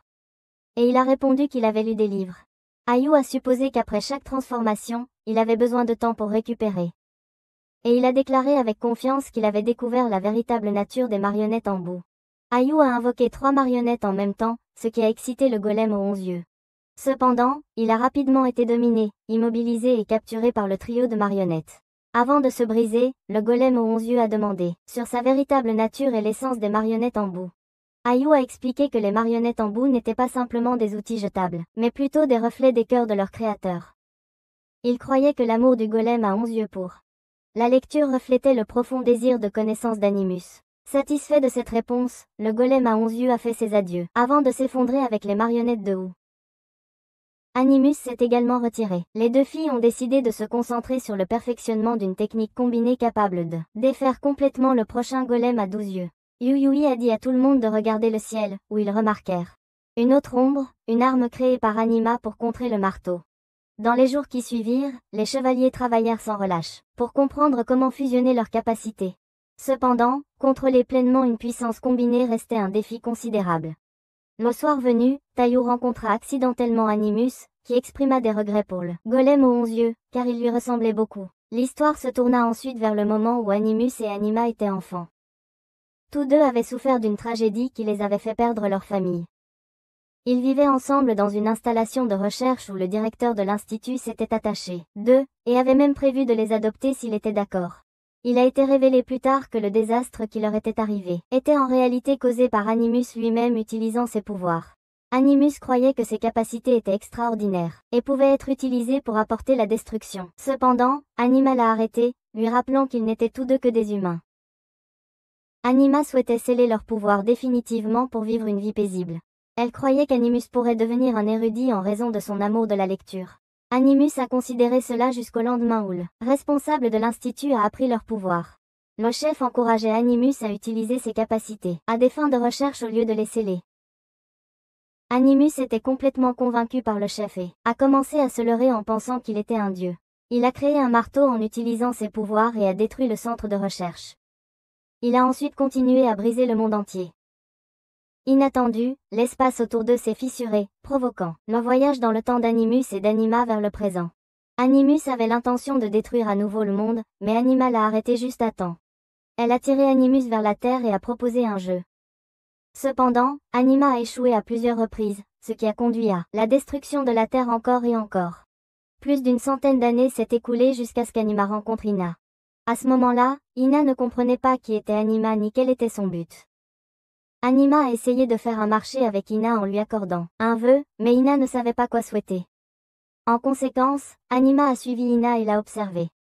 Un jour, alors que la mère de Ina et Isam étaient absents, Ina a décidé de sortir et de jouer avec Anima. Lors de leur sortie, ils ont rencontré un chien féroce, et Yuyui les a trouvés. Cela a marqué la première rencontre entre Yuyui et Ina. À l'époque, Yuyui pensait qu'Ina était une enfant perdue et avait l'intention de l'emmener au poste de police, car il croyait encore en la police puisque son père y travaillait. Cependant, Ina se considérait comme une mauvaise enfant, qui serait arrêtée par la police et s'est enfuie. Lorsqu'Anima l'a suivie, Yuyui l'a vue et l'a accusée d'être une kidnappeuse d'enfants. Il lui a lancé un ballon d'eau et a tiré Ina loin d'elle. Yuyui a expliqué à Ina que la police n'était pas mauvaise et a partagé son rêve de devenir policier comme son père. Anima les a rattrapés et s'est révélée être la gardienne d'Ina. Elle fit ensuite flotter Ina dans les airs et la téléporta loin, laissant Yuyui penser que tout n'était qu'un rêve. Plus tard, Ina apprit le plan à 7 ans d'Anima et décida de souhaiter revoir Yuyui. Un jour, ce qui l'a finalement entraîné dans cette épreuve avec tous les autres. Dans le présent, le groupe de chevaliers s'entraînait dur depuis 2 semaines pour combiner leurs capacités, mais il n'y avait toujours aucun signe du golem à 12 yeux.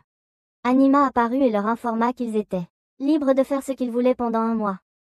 Cependant, lorsque ce mois serait terminé, son golem à 12 yeux et son marteau détruiraient complètement le monde ainsi que l'arme d'Anima. Le temps s'accéléra, et le jour fatidique arriva enfin. Cette nuit-là, Animus envahit les rêves de tout le monde et les convoqua à un endroit précis, pour être transporté vers le champ de bataille final. Chaque membre des chevaliers se prépara et s'occupa de ses affaires personnelles avant le rassemblement. Peu après, ils se réunirent tous à leur endroit de rencontre habituel. Tout le monde était prêt. Animus apparut de manière inattendue pour les saluer brièvement avant de téléporter tous les chevaliers, ne laissant que Anima et Ina derrière. Animus transporta les chevaliers vers un endroit isolé à la campagne, mais réalisa qu'il avait accidentellement laissé une personne derrière. Il partit rapidement, laissant aux chevaliers un peu d'intimité. Yuyui se demandait ce qu'il adviendrait de leur groupe après la bataille. Noi répondit que peu importe s'ils gagnaient ou perdaient, les chevaliers devraient se séparer une fois la bataille terminée. Le golem aux 12 yeux émergea alors derrière la montagne, sa taille bien plus grande que jamais. Cependant, sa taille massive le rendait aussi plus facile à cibler. Le groupe libéra leur technique combinée, qu'ils avaient mis plus d'1 mois à maîtriser. Un faisceau destructeur de lumière a été tiré, tranchant l'un des bras du golem. Ils devaient préparer une autre attaque, mais il était peu probable que le golem leur donne la chance. Soudain, Ina est descendue du ciel et a délivré un puissant coup de poing, renversant le golem. Yu s'est séparé du groupe pour aider Ina, gagnant du temps pour que les autres chargent une nouvelle attaque. Il a invoqué un nouveau golem sous la forme du chevalier chat noir. À ce moment-là, Nagumo a réalisé que l'avenir était façonné par 2 enfants. Et il a réfléchi à quel point il avait été arrogant de penser que se battre était uniquement la responsabilité des adultes. Ensemble, ils réussirent à libérer un deuxième faisceau de lumière, détruisant instantanément la moitié supérieure du golem. Le groupe a remarqué un village dans la zone où le golem était tombé, mais Anima a expliqué que c'était simplement une île créée par Animus, sans habitants réels. Animus a ensuite décidé d'activer son marteau, ce qui a poussé Anima à envoyer Yuyui vers l'arme stationnée dans l'espace.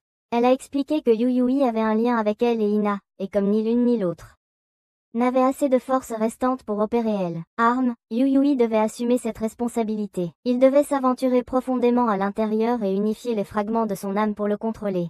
La confiance, dit-elle, guiderait son chemin. Alors que Yuyui plaça sa confiance dans le processus, des voix se formèrent devant lui, le guidant vers l'avant. Il arriva bientôt au premier fragment de son âme, qui représentait le moment où il avait perdu foi en l'humanité. En le saisissant, le fragment se transforma en chaîne qu'il avait longtemps entravée. Portant les chaînes, Yuyui se dirigea vers le deuxième fragment, qui se transforma immédiatement en une lance. Ce fragment symbolisait le moment où il avait acquis le pouvoir de Hanjutsu.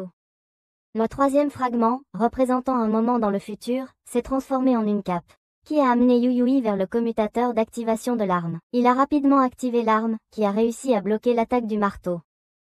Cependant, le bouclier s'est vite brisé, et l'énorme arme a été détruite également. À ce moment-là, Ina a fait un pas en avant pour agir. Elle s'est élevée et a utilisé des fragments de l'arme d'Anima pour créer un golem à son image. Le golem a donné un puissant coup de poing, détruisant le marteau et absorbant ses fragments pour grandir. Anima était choqué, car c'était la première fois que son marteau était détruit. Cependant, il n'a pas été découragé et est resté déterminé à détruire la terre. Il a ensuite transporté les chevaliers dans le ciel, les faisant plonger. Le groupe a imité la technique de Yuyui, générant de l'énergie sous leurs pieds pour ralentir leur chute. Mikuzuki a soudain sauté en avant et a frappé Anima à la tête. Anima a rapidement récupéré, créant des sphères pour attaquer les chevaliers. Anima a remarqué qu'Anima avait érigé une barrière autour de l'île. Elle a réalisé qu'il était prudent face au pouvoir de Ina, et lui a ordonné de frapper occasionnellement la barrière. Le bruit a distrait Anima, et Anima savait que la peur pouvait affaiblir sa force. Alors qu'Ina perturbait Anima, Nagumo plongea d'en haut pour l'attaquer. Anima échangea de place avec Hanako, forçant Yako à tirer Hanako à l'abri. Les 2 filles saisirent alors Anima et l'attaquèrent, le forçant à révéler une autre capacité. Régénération. Mikuzuki se précipita pour protéger les filles de la contre-attaque d'Anima. Ina continua à piétiner le bouclier, déstabilisant encore plus Anima. Le chat de Yug ajouta même à la perturbation en lui marchant dessus. Cependant, Anima parvint à s'échapper et concentra ses attaques sur Mikuzuki. Les 2 filles créèrent un bouclier pour protéger Mikuzuki.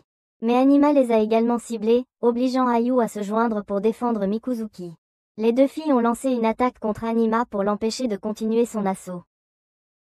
Anima a décidé de reprendre le pouvoir de Tayu, mais Tayu a utilisé son souhait pour empêcher Anima de récupérer sa force et pour guérir le groupe. Comprenant que Tayu s'était retourné contre lui, Anima n'a montré aucune pitié.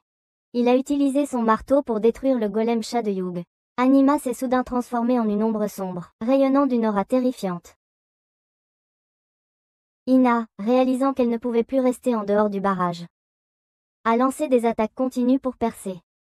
Anima a riposté en lançant son marteau, engloutissant les chevaliers dans la fumée et la poussière. Profitant de la couverture de la fumée, il a lancé une attaque surprise, mais Yako a dissipé la fumée avec sa technique. Tayu a tenté d'utiliser son pouvoir pour soigner le groupe, mais Anima l'a ciblé, incitant Hanako et Mikuzuki à intervenir. Anima a ensuite déchaîné une autre attaque visant l'ensemble du groupe. Tayu a continué à les soigner, mais sa force s'estompe à chaque utilisation. Anima a lancé son marteau vers Ayu, qui a réussi à invoquer un golem à temps pour le bloquer. Cependant, Anima a déduit que Ayu avait atteint sa limite quant au nombre de golems qu'il pouvait créer, et que Tayu, étant juste un enfant, ne pourrait pas maintenir le groupe beaucoup plus longtemps. Mais Nagumo a fermement déclaré qu'il n'y avait pas d'enfants ici, seulement des guerriers, et que le seul enfant présent était Anima lui-même. À ce moment-là, Ina réussit à briser la barrière et entra. Sentant le danger, Anima résolut d'éliminer les chevaliers d'un seul coup. Hanako a gelé l'un de ses bras, tandis que Ayu et les deux enfants défendaient le groupe pour les protéger. Le chevalier licorne, pour la première fois, a permis à Nagumo de. Il se sert de cela pour se rapprocher et donner un coup de pied à Anima. Anima était stupéfait par sa défaite, incapable de comprendre comment il avait perdu. Alors qu'il cherchait la raison, il réalisa que c'était à cause de Ina. Mais avant qu'il puisse agir davantage, Anima, portant Yuyu son arme, a frappé Anima, le transperçant. Dans ces derniers instants, Anima a reconnu sa mortalité, qu'il était humain et non divin. Anima a exprimé l'espoir que si Anima souhaitait toujours en savoir plus sur l'univers, il pourrait réincarner dans une autre vie pour poursuivre sa quête. Alors qu'Anima s'éteignait, Anima pleurait, regrettant qu'elle n'avait pas pu l'arrêter plus tôt. Elle expliqua que l'île ne disparaîtrait pas car Ina la soutenait. Avec les Anima partis, le conflit s'est maintenant déplacé vers le groupe et Ina. Ina et Yuyui révélèrent alors leur plan original, détruire la Terre. Ina contrôlait son immense golem, tandis que Yuyui se préparait à tenir les chevaliers à distance. Yuyui attaqua rapidement, écartant Nagumo et Yako. Et incapacita même Ayu, qui représentait la plus grande menace. Yuyui déclara que quiconque voulant arrêter Ina devrait passer par lui. Hanako décida de partir pour résoudre quelque chose, tandis que les deux filles restaient près de Mikazuki pour s'assurer qu'il ne rejoignait pas imprudemment le combat malgré ses blessures. Yuyui se retrouva face à seulement les deux chevaliers bêtes légendaires. Il chargea Nagumo, l'envoyant voler vers Yako. Yuyui les critiqua pour n'avoir entraîné que pour combattre des golems debout, et non des humains. Nagumo, cependant, résolu à se battre contre Yuyui à pleine puissance, même si cela signifiait casser quelques-uns de ses os, car c'était le devoir des adultes d'enseigner la génération plus jeune. Yuyui, à son tour, exprima sa gratitude et demanda à Nagumo de ne pas se retenir. En parallèle, Hanako récupéra de l'eau dans un effort pour piéger Yuyui, mais il esquiva. Yako essaya de créer davantage de contraintes, réussissant à arroser Yuyui avec de l'eau, mais Hanako manquait de force pour le geler. Mikazuki s'efforçait de réveiller Tayu pour qu'il puisse se guérir. Mais dans le chaos, Yuyui a accidentellement levé la jupe de Yako, la mettant en colère et la poussant à l'attaquer de toutes ses forces. Yuyui a évité de justesse son coup. Profitant de l'occasion, Yuyui a avoué qu'il ne pouvait pas rendre les sentiments de Yako, parce qu'il était amoureux de Ina et voulait être celui qui l'arrêterait. Ina avait déjà anticipé ce retournement de situation. Elle a rejoint le combat, se remémorant ses moments avec Yuyui. Elle se souvenait d'un anniversaire précédent où elle avait mentionné pour la première fois sa maladie à lui et comment elle ne pouvait pas vivre sans Anima. Lorsqu'elle a appris que Yuyui avait hérité du pouvoir de Hanjutsu, elle savait que cette confrontation était inévitable. Ina a reconnu que Yuyui devenait de plus en plus optimiste et satisfait de la vie. Et bien qu'elle soit heureuse d'avoir de nouveaux amis, elle souhaitait que le temps s'arrête pour qu'elle puisse savourer ces moments plus longtemps. Le temps continuait de passer sans relâche. Yako a une fois partagé qu'elle connaissait quelqu'un qui avait beaucoup souffert après avoir perdu un être cher, mais qui avait finalement retrouvé le bonheur dans la vie, prouvant que ceux qui méritent le bonheur recevront finalement ce pourquoi ils sont destinés. Lentement, Ina commença à réaliser que Yuyui avait avancé avec tout le monde. la laissant derrière. Ina croyait que tout le monde trouverait le bonheur dans un endroit où elle n'existait pas.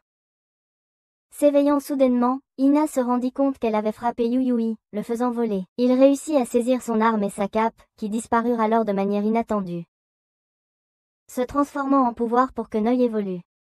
Noi devint un chevalier légendaire, et Yuyui croyait maintenant avoir assez de force pour se tenir sur un pied d'égalité avec Ina. À ce moment-là, Anima révéla au groupe la maladie d'Ina, une maladie incurable qui lui laissait aucun rêve pour l'avenir, chérissant seulement le présent. Lorsqu'Anima l'avait emmenée dans l'espace, Ina avait été captivée par la Terre et croyait que si elle la détruisait, la Terre lui appartiendrait, avec le temps. Cependant, elle réalisa que la Terre lui avait appris à aimer. Avec cette réalisation, la perspective de Ina sur sa maladie a changé. Elle conclut que peu importe si le monde était détruit ou non, elle ne pouvait plus continuer avec tout le monde. Pour cette raison, elle voulait que Yuyui soit celle qui l'arrête. Les chevaliers voulaient aider Ina, mais Anima dit que ce qu'ils pouvaient faire dépendait entièrement d'eux. Déterminé, le groupe décida de soutenir Yuyui de toutes les manières possibles. Ina a commencé à s'élever dans le ciel pour détruire la Terre. Yuyui a sauté après elle mais n'a pas pu l'atteindre. À ce moment critique, tout le monde a uni ses forces pour l'aider, partageant le fardeau avec Yuyui. Taiyu, qui s'était réveillé, a guéri Mikazuki, lui donnant la force d'assister Yuyui à atteindre enfin Ina. Yuyui a déclaré que si le temps de Ina devait s'arrêter, il resterait à ses côtés jusqu'à la toute fin et même quitter ce monde avec elle si nécessaire. Cependant, Ina ne voulait pas que Yuyui se sacrifie pour elle, car elle l'aimait plus qu'elle n'aimait la Terre. Yuyui a ramené Ina, et alors qu'elle se préparait à s'excuser, le groupe parla en premier, l'accueillant à nouveau. Ina éclata en larmes, remerciant et s'excusant auprès de tout le monde. Anima les transporta alors tous en arrière alors que l'île commençait à s'effondrer, et les armes de Ina commencèrent à se désintégrer. Leur bataille était terminée. Anima s'inclina profondément, s'excusant pour les problèmes causés par son conflit personnel et les pertes qu'ils avaient subies. Les pouvoirs de Ina s'estompaient, et Anima convoqua à nouveau les chevaliers décédés. Un par un, ils firent leurs adieux à leurs chevaliers. Lorsque ce fut le tour de Yuyui et Mikazuki, ils demandèrent à Anima une dernière requête. Comprenant leurs souhaits, Anima leur accorda la possibilité d'utiliser leur pouvoir une dernière fois pour un grand affrontement. Anima exprima l'espoir que Ina verrait un avenir meilleur avant de partir avec les chevaliers bêtes dans le cycle de la réincarnation. Pendant ce temps, Yuyui et Mikazuki s'engagèrent dans une bataille intense, luttant sans relâche, jusqu'à la tombée de la nuit, avec plusieurs spectateurs s'endormant. De manière inattendue, une pluie de météores apparut, des fragments de l'arme de Ina tombant sur terre. Après avoir combattu encore un moment, leurs pouvoirs disparurent soudainement. Noi commença à pleurer, louant Yuyui comme un guerrier fort et admirable et exprimant à quel point il se sentait honoré d'avoir combattu à ses côtés tout ce temps. Yuyui était également ému, triste de dire au revoir à son vieux camarade. Le corbeau de Mikazuki s'est exprimé une dernière fois, louant Mikazuki pour sa générosité, jusqu'à sacrifier sa vie pour quelque chose d'aussi simple que du pain pour les autres et souhaitant sa victoire. Les deux ont continué à se battre jusqu'à être trop fatigués et sont passés à des joutes verbales. Finalement, ils ont décidé de mettre fin au match avec un dernier coup. Cependant, Mikazuki a triché, frappant d'un coup de pied qui a mis Yuyui KO. Bien que peu honorable, Mikazuki prenait fierté dans sa victoire. Les chevaliers purent enfin partir et tout le monde rentra chez soi.